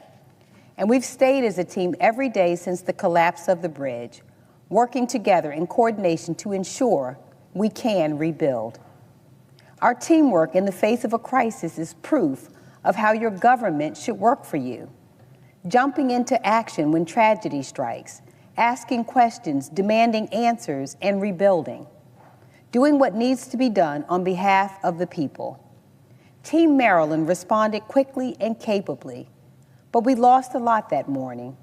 None more priceless than the 6 lives that perished. Maynor Yasir Suazo Sandoval, Miguel Angel Luna Gonzalez, Jose Minor Lopez, Alejandro Hernandez Fuentes, Dorlian Roniel Castillo Cabrera, Carlos Daniel Hernandez. They are irreplaceable. Their names are forever remembered. 6 hardworking men devoted to their community, beloved by their families, and forever Marylanders in our hearts. Maynor was a father of a 5-year-old daughter and an 18-year-old son. He moved from Honduras to America in search of a better life for his family, a life that included working through the nights to repair our infrastructure, all in the name of building a better life for his wife and 2 children. Maynor had dreams of one day owning a small business. He would say, you had to triple your efforts to get ahead. He said it didn't matter what time or where the job was. You had to be where the work was. Maynor's outlook reminds me of my own father, who worked as a newspaper delivery man and a car salesman. I once went to work with my dad on a very early morning delivering newspapers, and he said to me, you know, I hop up and down on this dirty truck every morning so you don't have to. Just like my own father, Maynor worked day in and day out, hard and long hours, to build a better life for his family. Miguel was a Marylander for more than 19 years. He made such an impact on his state and community. A husband to Maria and father of 3, Miguel was known for his kind and hardworking spirit.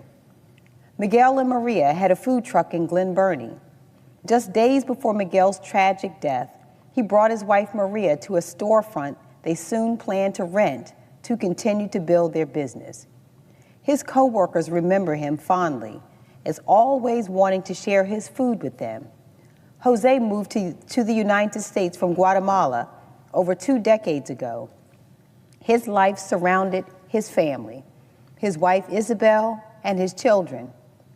Alejandro was a man of faith, just like me and so many others in this chamber. He was active in his church and devoted to his loving family. A father of 4, Alejandro was a big personality. Some even described him as a fireball. Dorlian moved from Guatemala to the United States to pursue his dreams and to help his mother. He was only 26 years old. Carlos came from Mexico seeking a better life and willing to work hard for it. He was only 24 years old, taken from us far too soon. 6 individual lives connected to their co-workers through service, connected to their families through love, connected to our community through their work to make our infrastructure stronger. 1 year later, we remember their loss. They are greatly missed. 1 year later, their families and communities are still grieving. May we continue to pray for their strength and peace. We also remember the 2 men, including Julio Andrian Cervantes Suarez, who miraculously survived the devastating collapse. As Julio was falling into the Patapsco River, he prayed to God, giving thanks, asking for protection over his wife and family, and asking for forgiveness. Determined to survive, he was able to hang onto a piece of the bridge to stay afloat. He immediately started calling for his co-workers, including his brother-in-law and his 18-year-old nephew, who unfortunately lost their lives. Thanks to a light on his work helmet he was still wearing in the water, search boats were able to rescue him. And today, he continues to keep the memories of his coworkers and friends alive. These men were essential workers working the dangerous jobs that build and strengthen our state's infrastructure. It's in their loving memory that we dedicate our own efforts to rebuilding the Key Bridge. When the bridge collapsed on that early morning, people across the globe immediately predicted our economy would crash. One of the world's biggest ports was instantly shut out to traffic, and we would be challenged to recover. But Team Maryland proved them wrong. We were quickly and efficiently able to perform a controlled demolition in May. By June, we reopened the Fort McHenry Federal Channel and the Port of Baltimore, and last month, we revealed the design for the new Key Bridge, the state's first cable-stayed bridge, which will stand 40 feet taller than the original bridge and is set to open as soon as fall 2028. Some may doubt our ability to rebuild. Team Maryland will prove them wrong again. Now, we still have a lot of work to do to get to fall 2028, but we're in this together on every level. Here in the Senate, I will use my position as ranking member of the Environment and Public Works, Transportation and Infrastructure Subcommittee to ensure that the funding is implemented as intended. Thanks to the leadership of Senator Cardin, Senator Van Hollen, and our entire Maryland delegation, the Baltimore Bridge Relief Act was included in last year's continuing resolution and ensured Congress is now committed to covering the full cost of replacing the bridge. The Baltimore Bridge Relief Act promises that federal taxpayers will be reimbursed through proceeds from insurance payments and litigation taken on by the Department of Justice, the Maryland Attorney General, and others. It also includes critical funding for the Federal Highway Administration Emergency Relief Fund to provide this project and others around the country with the resources they need. This is the federal government working effectively for our state in a time of disaster, as it should. Team Maryland won't stop fighting for our state, and I'm proud of what we've accomplished and proud of what we will continue to do. We will rebuild, and we won't rest until it's done. We won't rest because we are doing it all for Maryland. The 6 Marylanders that lost their lives that day, the brave Marylanders that dove into the frigid water during the rescue operation, the strong Marylanders whose businesses and livelihoods were impacted by the collapse, the Marylanders who depend on our port for resources, the Marylanders who count on our infrastructure to stand tall. And when it's completed, we will serve as an example to the nation and the world of what teamwork and togetherness can achieve. Thank you, Mr. President. I yield the floor.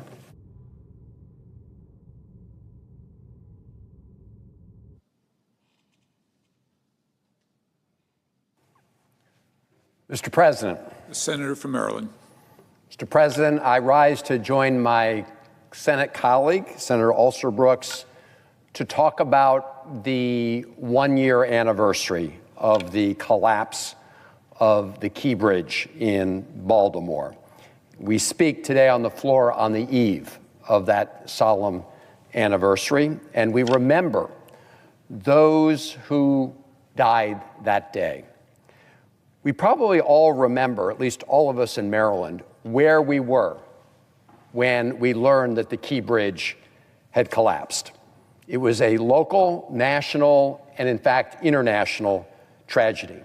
It echoed around the world, and its impact was felt far from Maryland's shores. First and foremost, it was a human tragedy for the 6 Baltimore construction workers who were working the overnight shift that day. As my Senate colleague, Senator Alsobrooks, has said, each of them had loved ones who depended on them. 4 of them were fathers. And I, too, would like to read their names into the record on the solemn anniversary eve of their passing away. Alejandro Hernandez Fuentes, who was 35 years old. Dorlian Roniel Castillo Cabrera, 26 years old. Minor Yasir Sawazo Sandoval, 38 years old. Carlos Daniel Hernandez Estrella, 24 years old. Miguel Angel Luna Gonzalez, 49 years old. and Jose Minor Lopez, 37 years old. Mr. President, these 6 men came to Maryland in search of better lives, and they made our state and indeed our country a better place. Their tragic deaths came as they quietly worked on the overnight shift to maintain the bridge that millions of people depended on. We know that 1 year does not take away any of the pain or grief of their families or their loved ones. We know that this anniversary can be an especially difficult time, bringing up the most painful memories. And today, we grieve with them. Mr. President, the Key Bridge collapse also disrupted the lives and the livelihoods of countless Marylanders. For 47 years, the Key Bridge was an indelible part of the Baltimore City skyline and a vital part of our lives. More than 34,000 travelers crossed that bridge each day. It was the gateway to the Port of Baltimore, which welcomes 1,800 ships every year and supports 20,000 direct jobs, including 2,400 union longshoremen, as well as 24,000 jobs spurred by local purchases, and then an additional 7,200 indirect jobs. So you can see its huge economic impact. In fact, it generates $70 billion annually of economic revenue for the city. The Port of Baltimore is the busiest in the nation for farm and construction machinery and imported forest products, and the second busiest for automobiles and light trucks. And when the bridge collapsed that morning, the debris blocked the channel to the Port of Baltimore, putting 8,000 individuals temporarily out of work and halting the flow of trade for millions of Americans. But as the bridge came apart, we came together. And out of this tragedy came unity of purpose and unity of action. We'll remember the first responders, including the 3 Maryland Transportation Authority officers who were on site and quickly acted to stop additional traffic from going onto the bridge, preventing further tragic loss of life. Sergeant Paul Pastorak, Corporal Jeremy Herbert, and Officer Gary Kurtz. Those officers and all of the first responders on scene that morning deserve our thanks and enduring gratitude for preventing more loss of life and rescuing the 2 workers who did survive the crash that day. After the bridge fell, I woke up sometime in the middle of the night, the early morning hours, to a call from my team. And immediately, everybody sprang into action. First of all, President Biden and Secretary Buttigieg quickly reached out to the Maryland congressional delegation. At that time, Senator Cardin, but also Congressman Nfume, and at the state level, to Governor Moore and Mayor Scott and our state and local partners, all of whom quickly rallied to the site of the bridge collapse to both get briefed on what happened and to plot the early stages of the way forward. Federal, state, and local agencies established what was called the Unified Command, led by the United States Coast Guard, to manage the scene and begin the recovery effort. The Maryland State Police worked to recover the bodies of the 6 workers from the depths below the river. We were grateful for their quick and their careful work. Mr. President, today is Maryland Day, and I want to commend our first responders for embodying the very best of our state.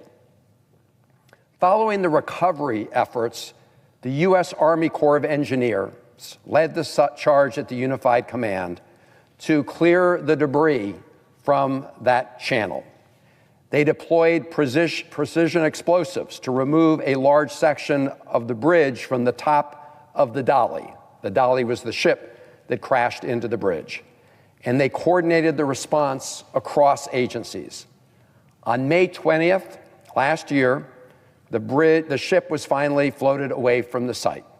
And on June 12th, just 78 days after the bridge collapse, the Port of Baltimore was fully reopened, a testament to the unified efforts of federal, state, and local partners.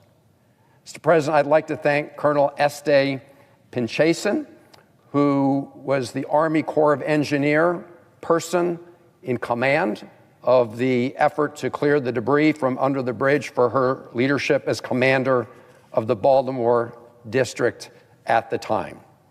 As the colonel noted, when we all spoke about reopening the Port of Baltimore, quote, "It is not a hope, it is a plan," unquote.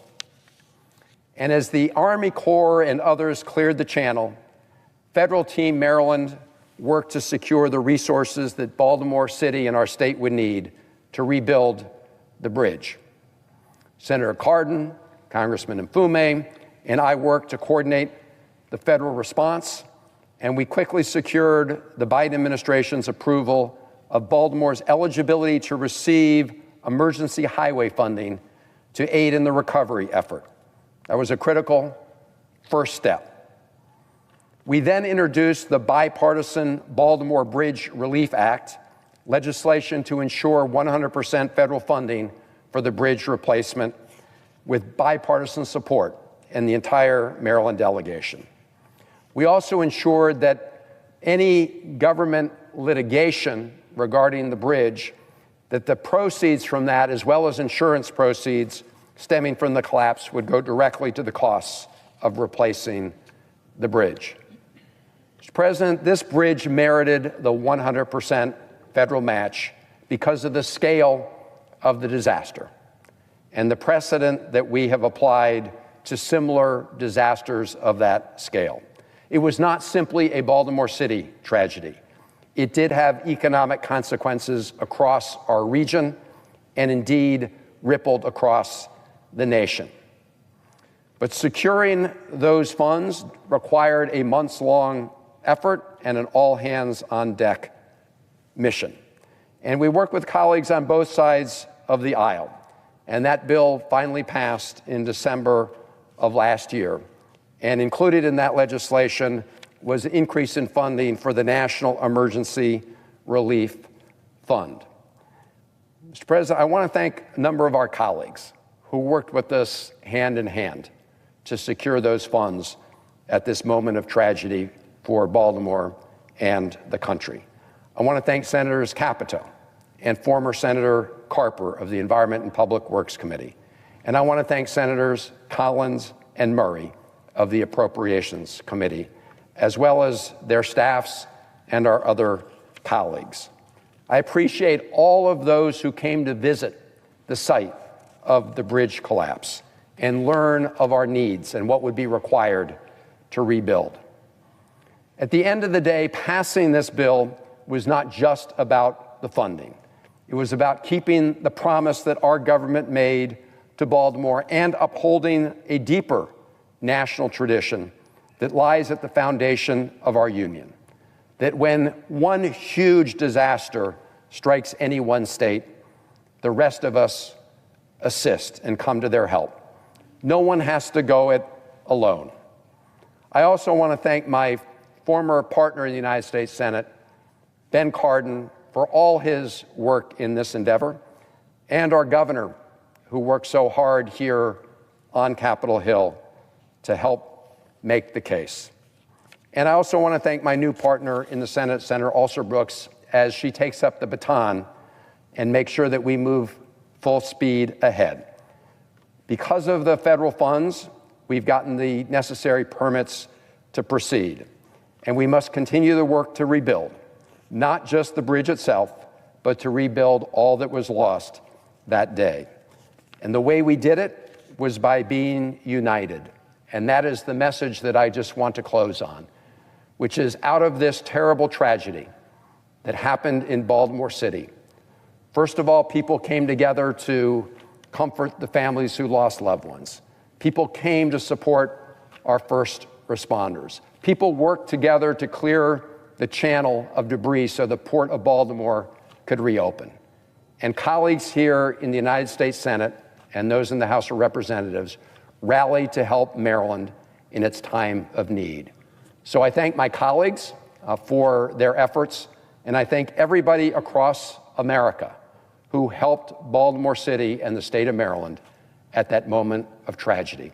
As I say, out of that horrible moment came a ray of hope and unity that has helped us get to this point. Thank you, Madam President, and I yield the floor.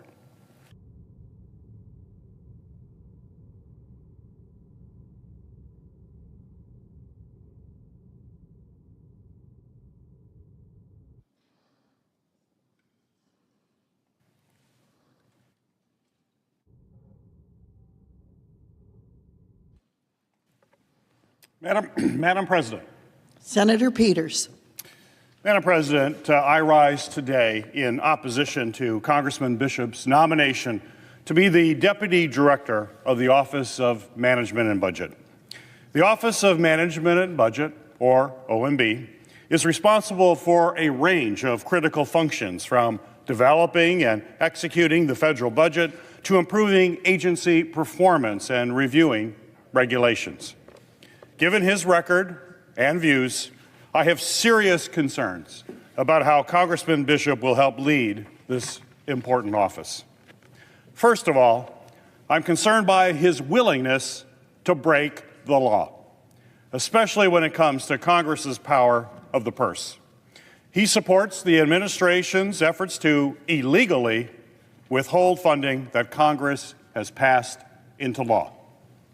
Like all of my colleagues in Congress, I swore an oath to uphold and follow the laws set forth in our Constitution, which affirms that Congress, and Congress alone, is responsible for deciding how federal funds are spent, not the President or members of his administration.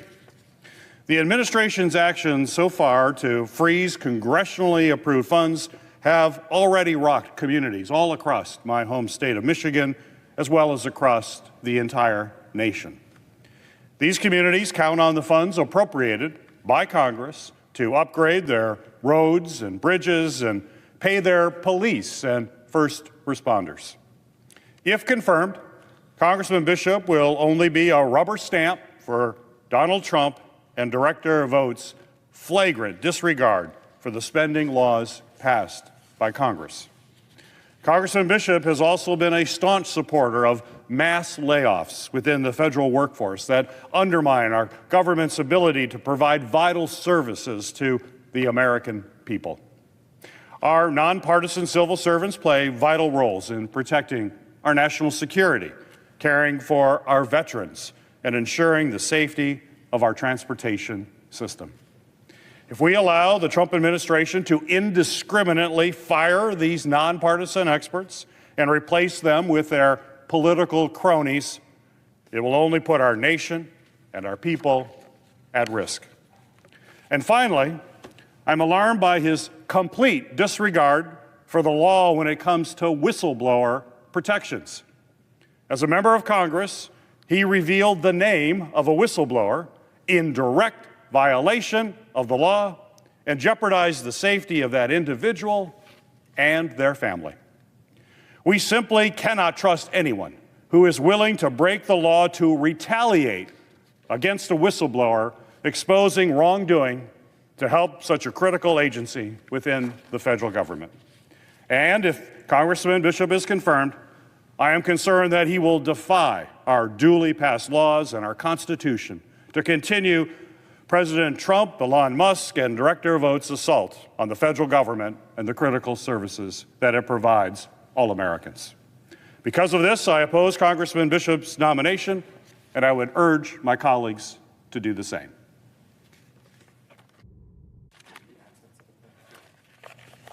Madam President, I note the absence of a quorum. The clerk will call the roll. Ms. Alsop-Brooks.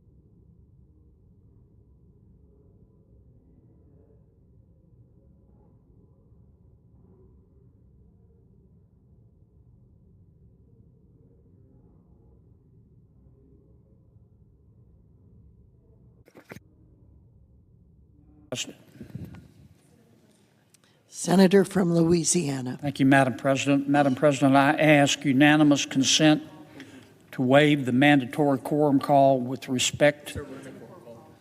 Madam President, I ask that the quorum call be suspended. Without objection. Madam President, now that Brian has rudely interrupted me, I ask unanimous consent to waive the mandatory quorum call with respect to the bishop nomination. Is there objection? Without objection. Madam President, I know of no further debate on the nomination. If there's no further debate, the question's on the nomination. Madam President, Brian, do you have anything else? Okay. Madam President, I ask for the yeas and nays. Is there a sufficient second? There appears to be. The clerk will call the roll. Ms. Alsobrooks.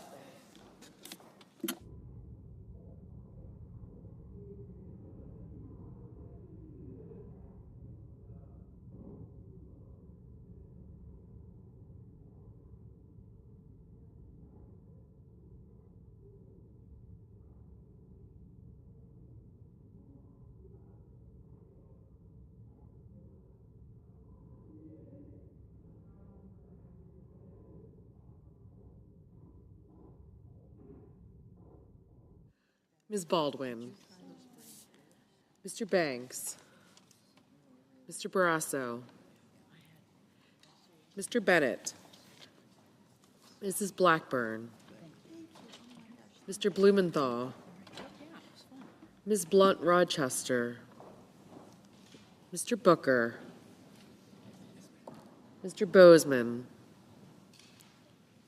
Mrs. Britt. Mr. Budd. Ms. Cantwell. Mrs. Capito. Mr. Cassidy. Ms. Collins.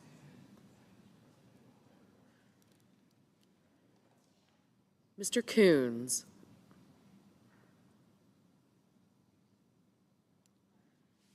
Mr. Cornyn. Ms. Cortez Masto. Mr. Cotton.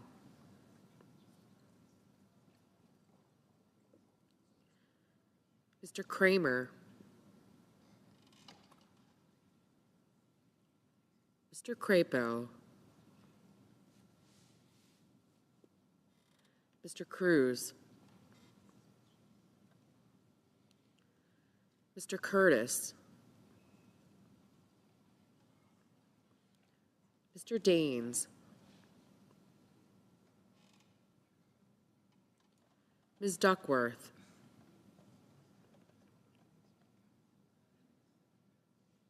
Mr. Durbin. Ms. Ernst. Mr. Fetterman. Mrs. Fisher. Mr. Gallego. Mrs. Gillibrand. Mr. Graham. Mr. Grassley. Mr. Haggerty.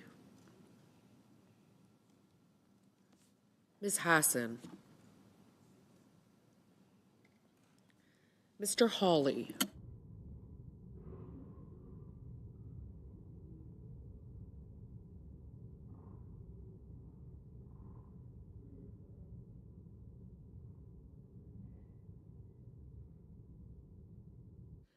Mr. Heinrich. Mr. Hickenlooper. Ms. Hirono. Mr. Hoven. Mr. Husted, Mrs. Hyde-Smith, Mr. Johnson, Mr. Justice, Mr. Kane, Mr. Kelly,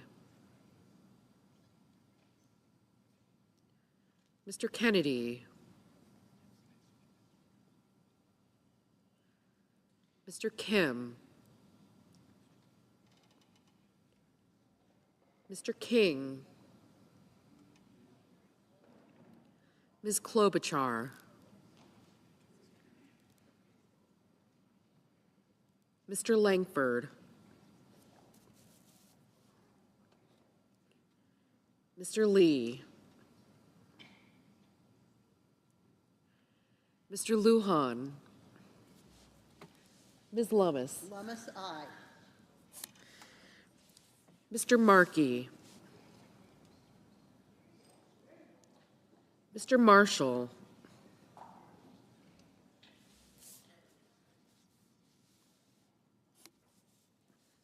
Mr. McConnell, Mr. McCormick, Mr. Merkley, Mrs. Moody, Mr. Moran, Mr. Moreno,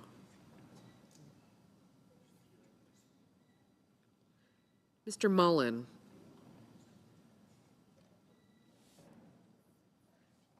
Ms. Murkowski,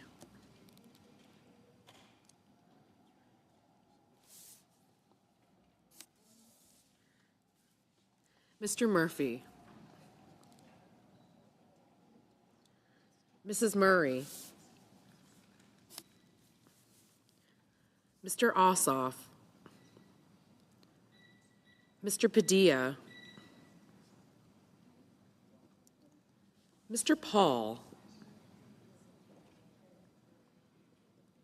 Mr. Peters, Mr. Reed,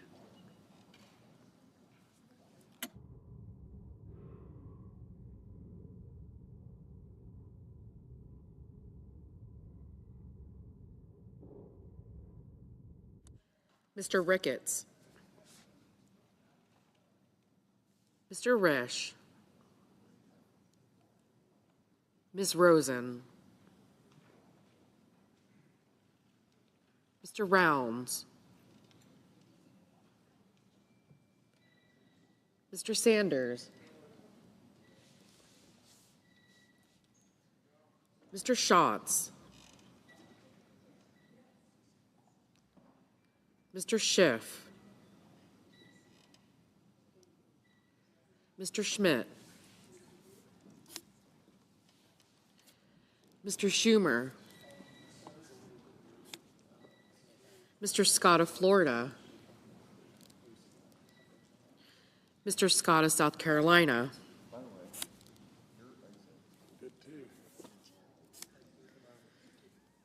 Mrs. Shaheen, Mr. Sheehy, Ms. Slotkin, Ms. Smith, Mr. Sullivan, Mr. Thune,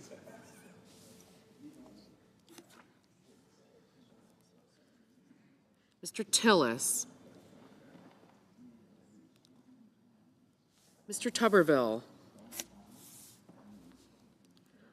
Mr. Van Hollen,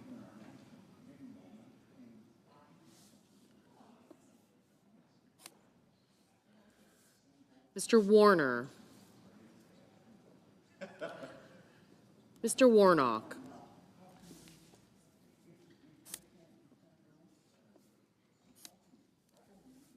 Ms. Warren, Mr. Welch, Mr. Whitehouse, Mr. Wicker, Mr. Wyden, Mr. Young,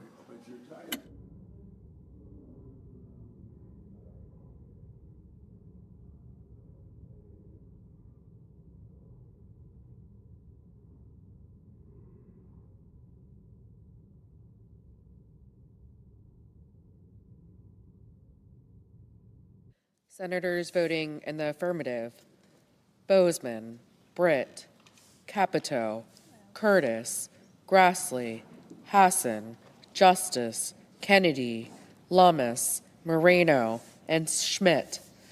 Senators voting in the negative: Alsobrooks, Cortez Masto, Duckworth, King, Peters, Van Hollen, and Warren.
Mr. Langford, aye. Mr. Hawley, aye. Mr. Reed, no.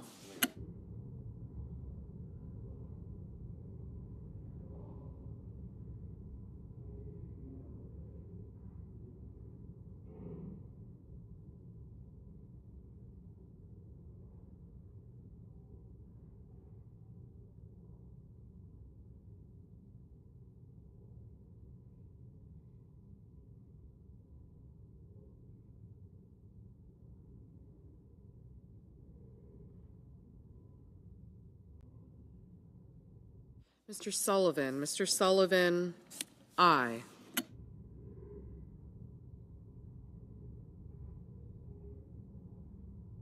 Mr. Johnson, aye.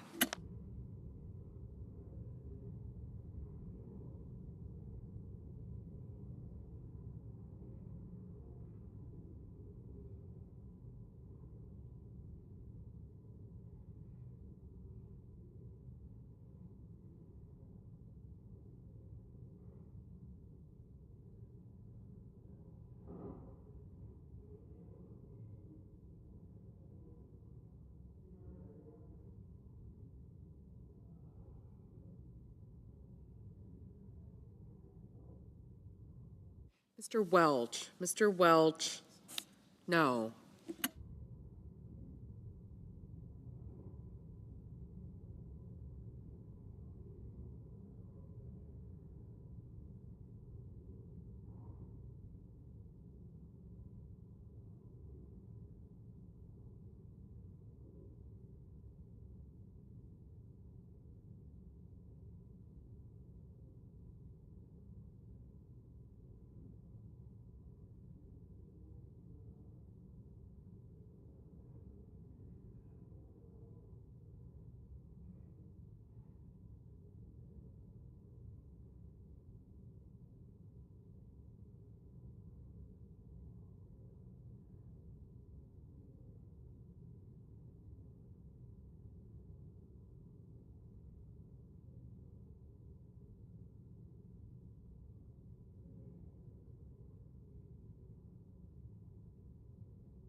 Mr. Heinrich. Mr. Heinrich, no.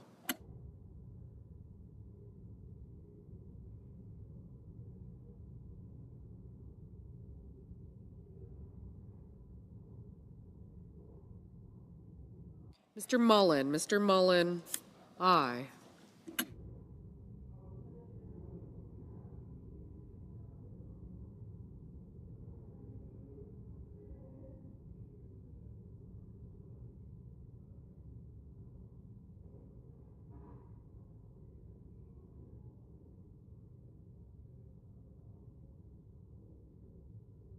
Mr. Schatz. Mr. Schatz, no.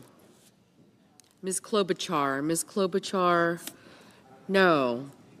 Ms. Slotkin. Ms. Slotkin, no. Mrs. Blackburn. Mrs. Blackburn, aye. Mr. Thune. Mr. Thune, aye.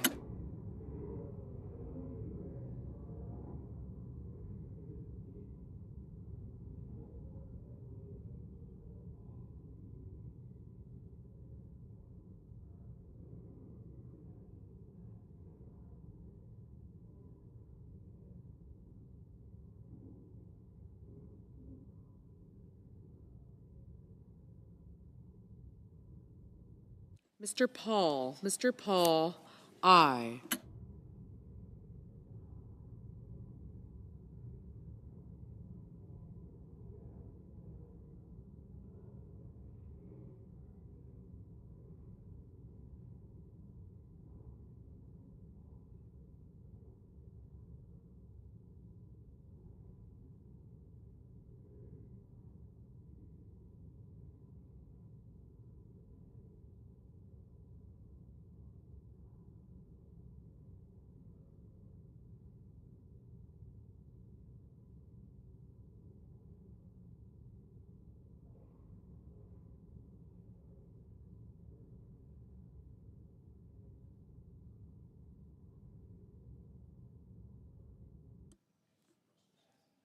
Mr. Merkley. Mr. Merkley, no.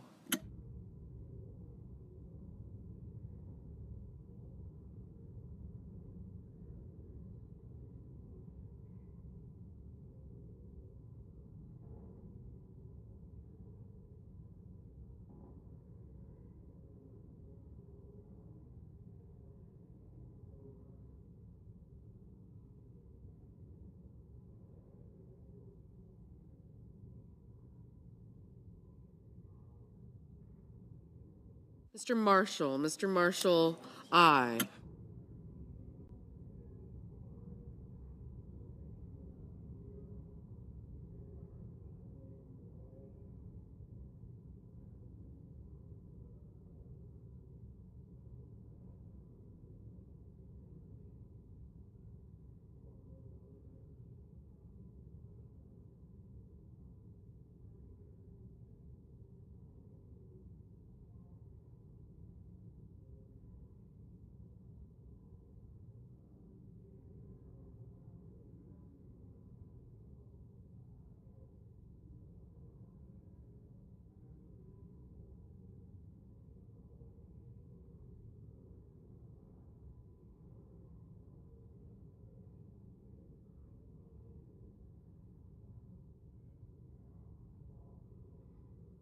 Ms. Cantwell. Ms. Cantwell, no.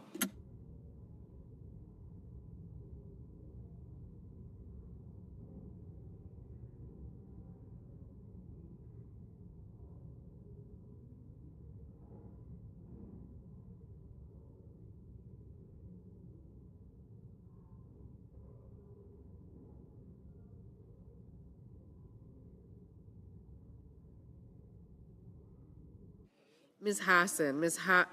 Shaheen. Mrs. Shaheen, aye.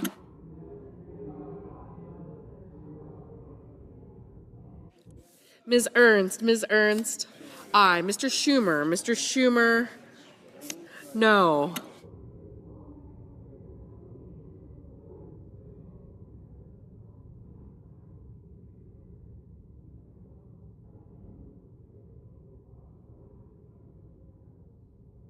Mr. Gallego, Mr. Gallego, no.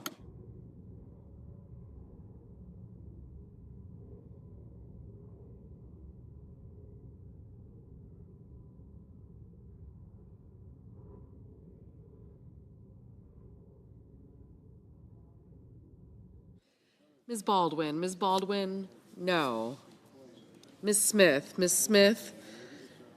no.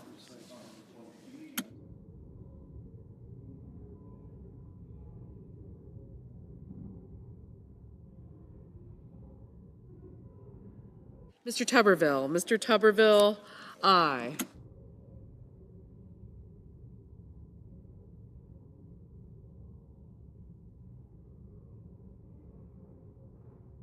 Mr. Warnock, no.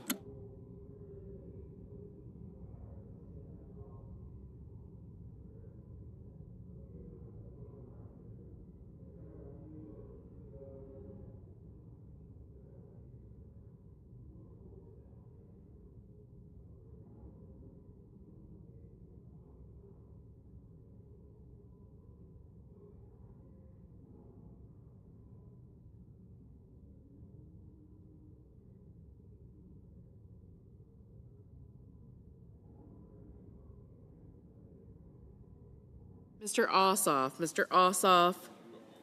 no.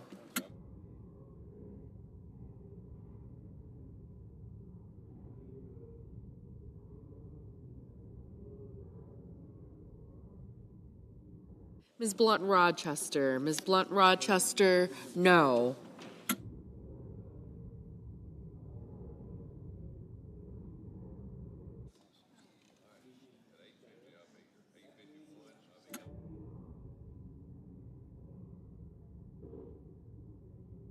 Mr. McCormick, aye.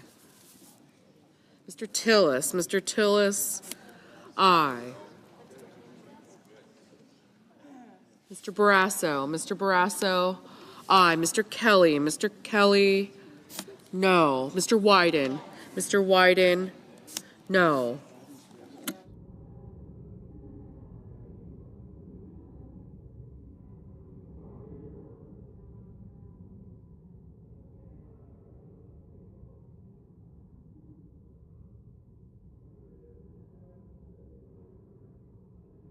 Mr. Husted, aye. Mr. Graham, aye. Mr. Lee, aye.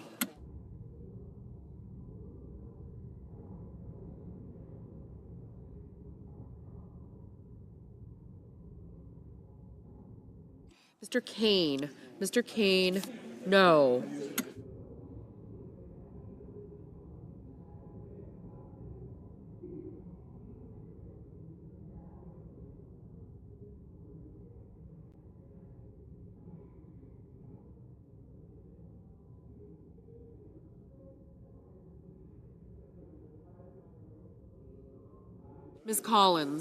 Ms. Collins, aye.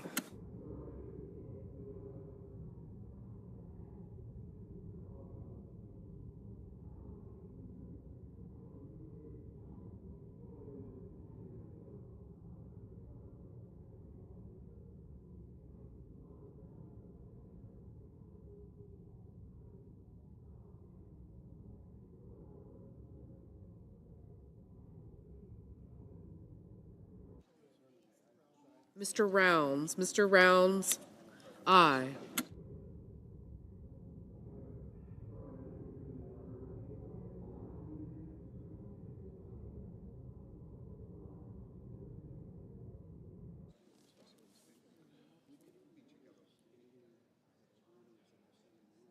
Mr. Crapo, aye.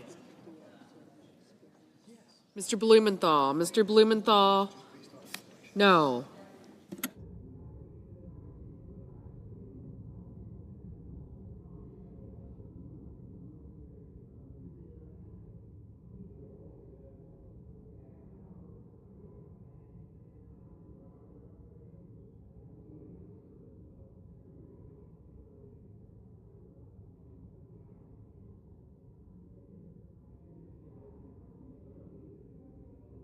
Mr. Daines, aye.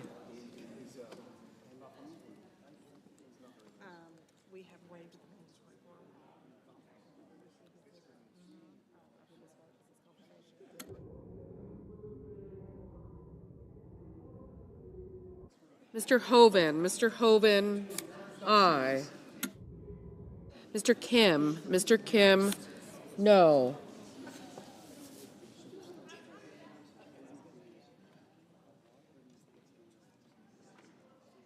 Mr. Murphy, no. Mr. Wicker, aye. Mr. Kramer, aye. Mrs. Murray,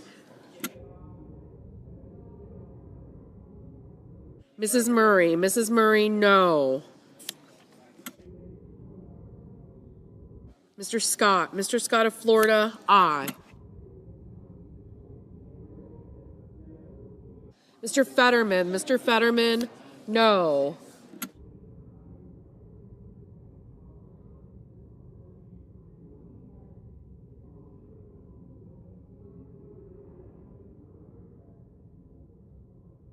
Mrs. Moody, aye.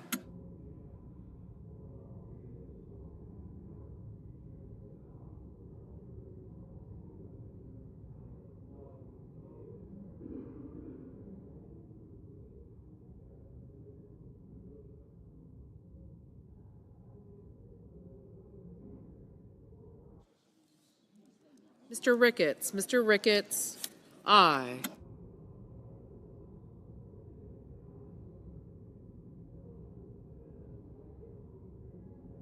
Mr. Banks, aye. Mr. Cassidy, aye.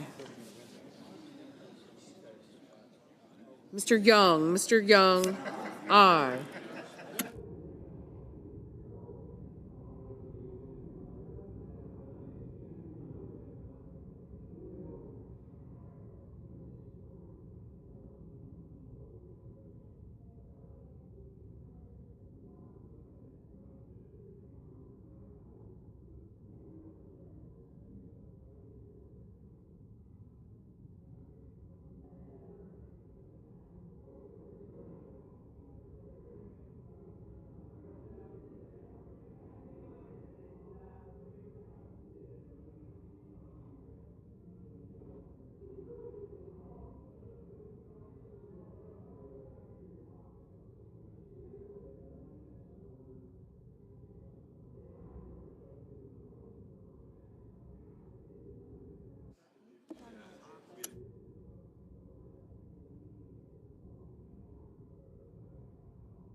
Mr. Haggerty, aye.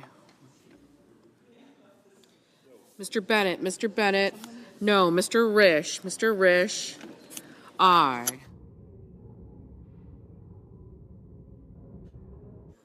Mr. Markey, no.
Mr. Whitehouse. Mr. Whitehouse, no.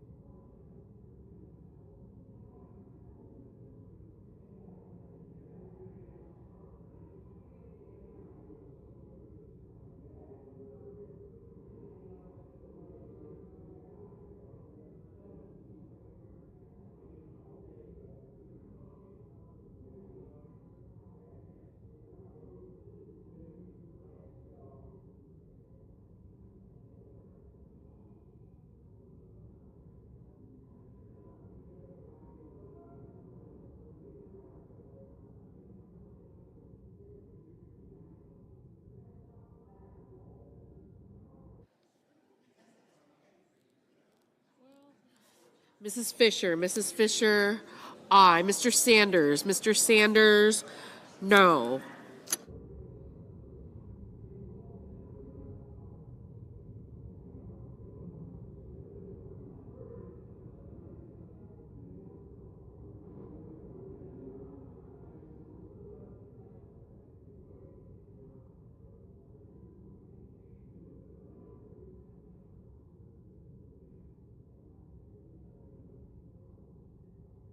Ms. Murkowski, aye.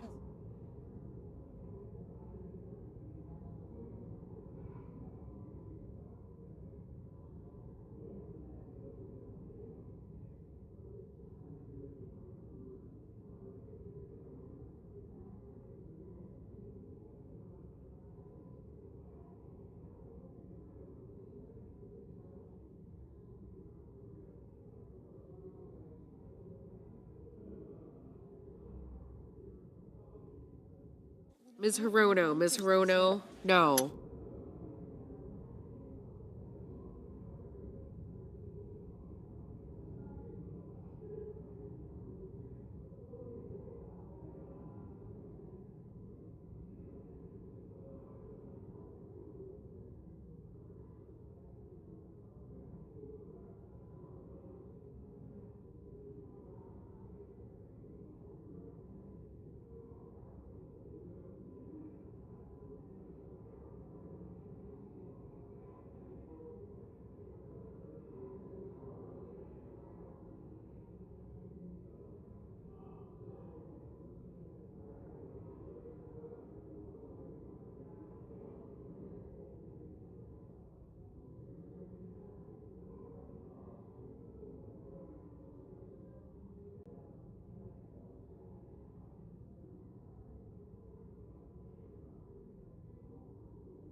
Mr.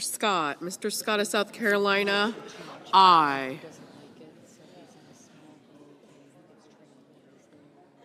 Mr. Lujan, no. Mr. Moran, aye.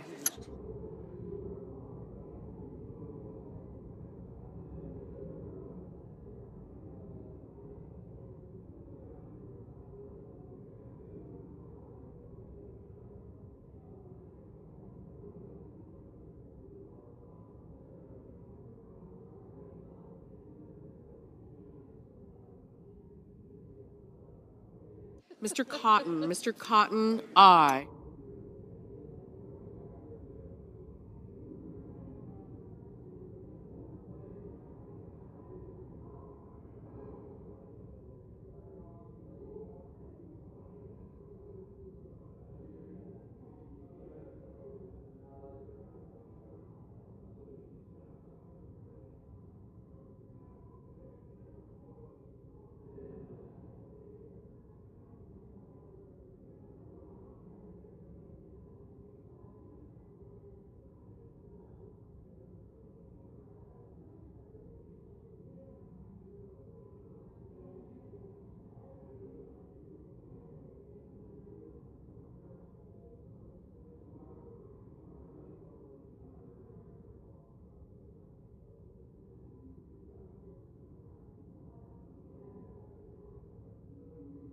Ms. Rosen, no.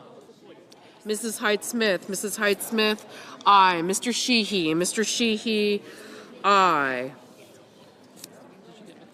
Mr. McConnell, aye. Mr. Booker, no. Mr. Schiff, no.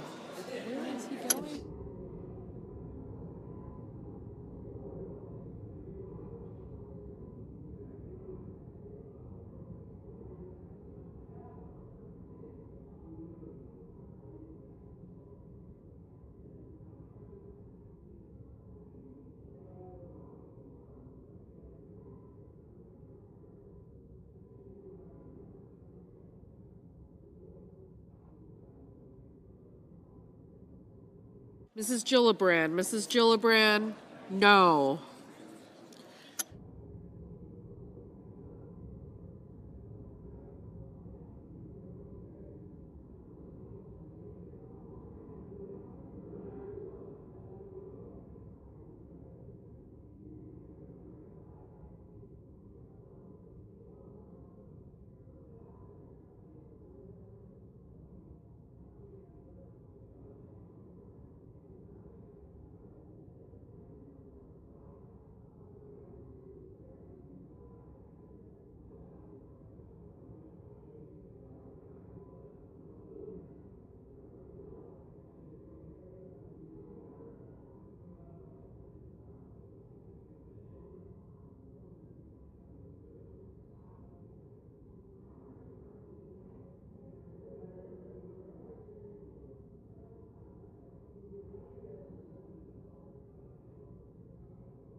Mr. Budd, aye.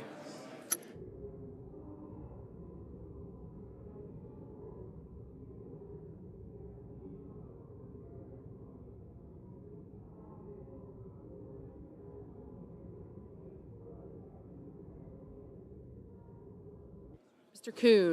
Coons, no.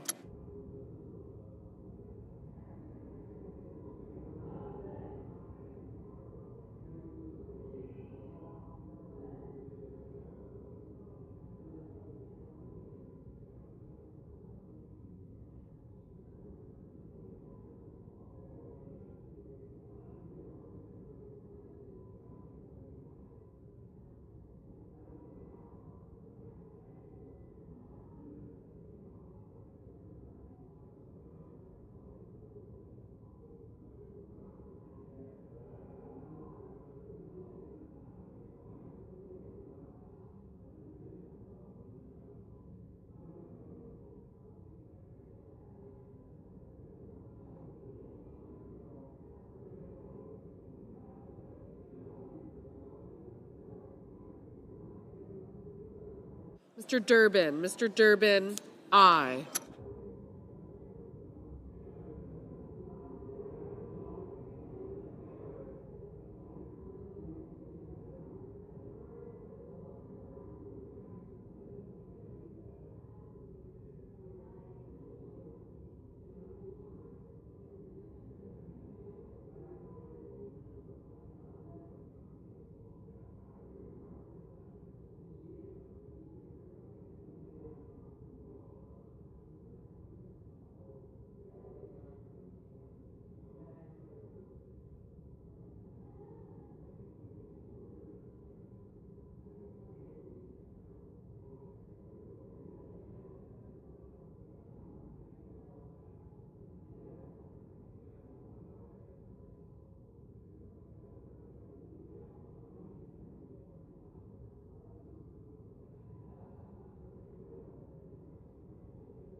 Mr. Padilla, no. Mr. Warner, no. The last few minutes.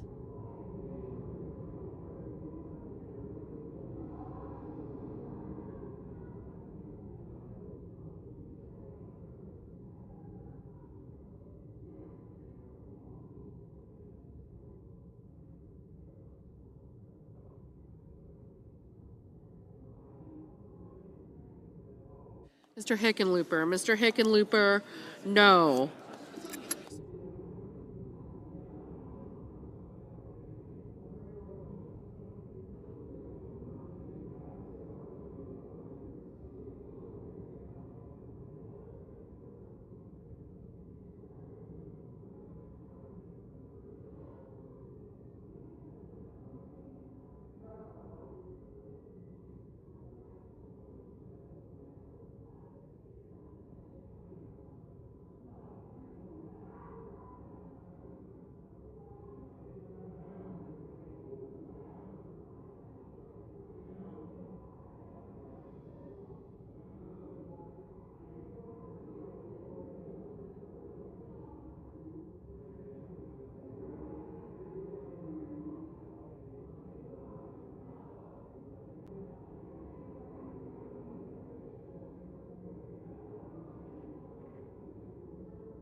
Mr. Cornyn, aye.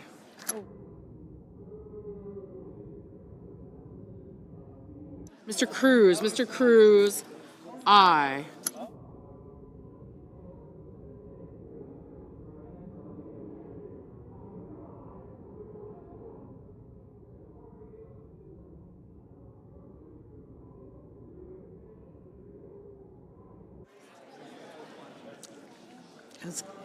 Has Collins voted?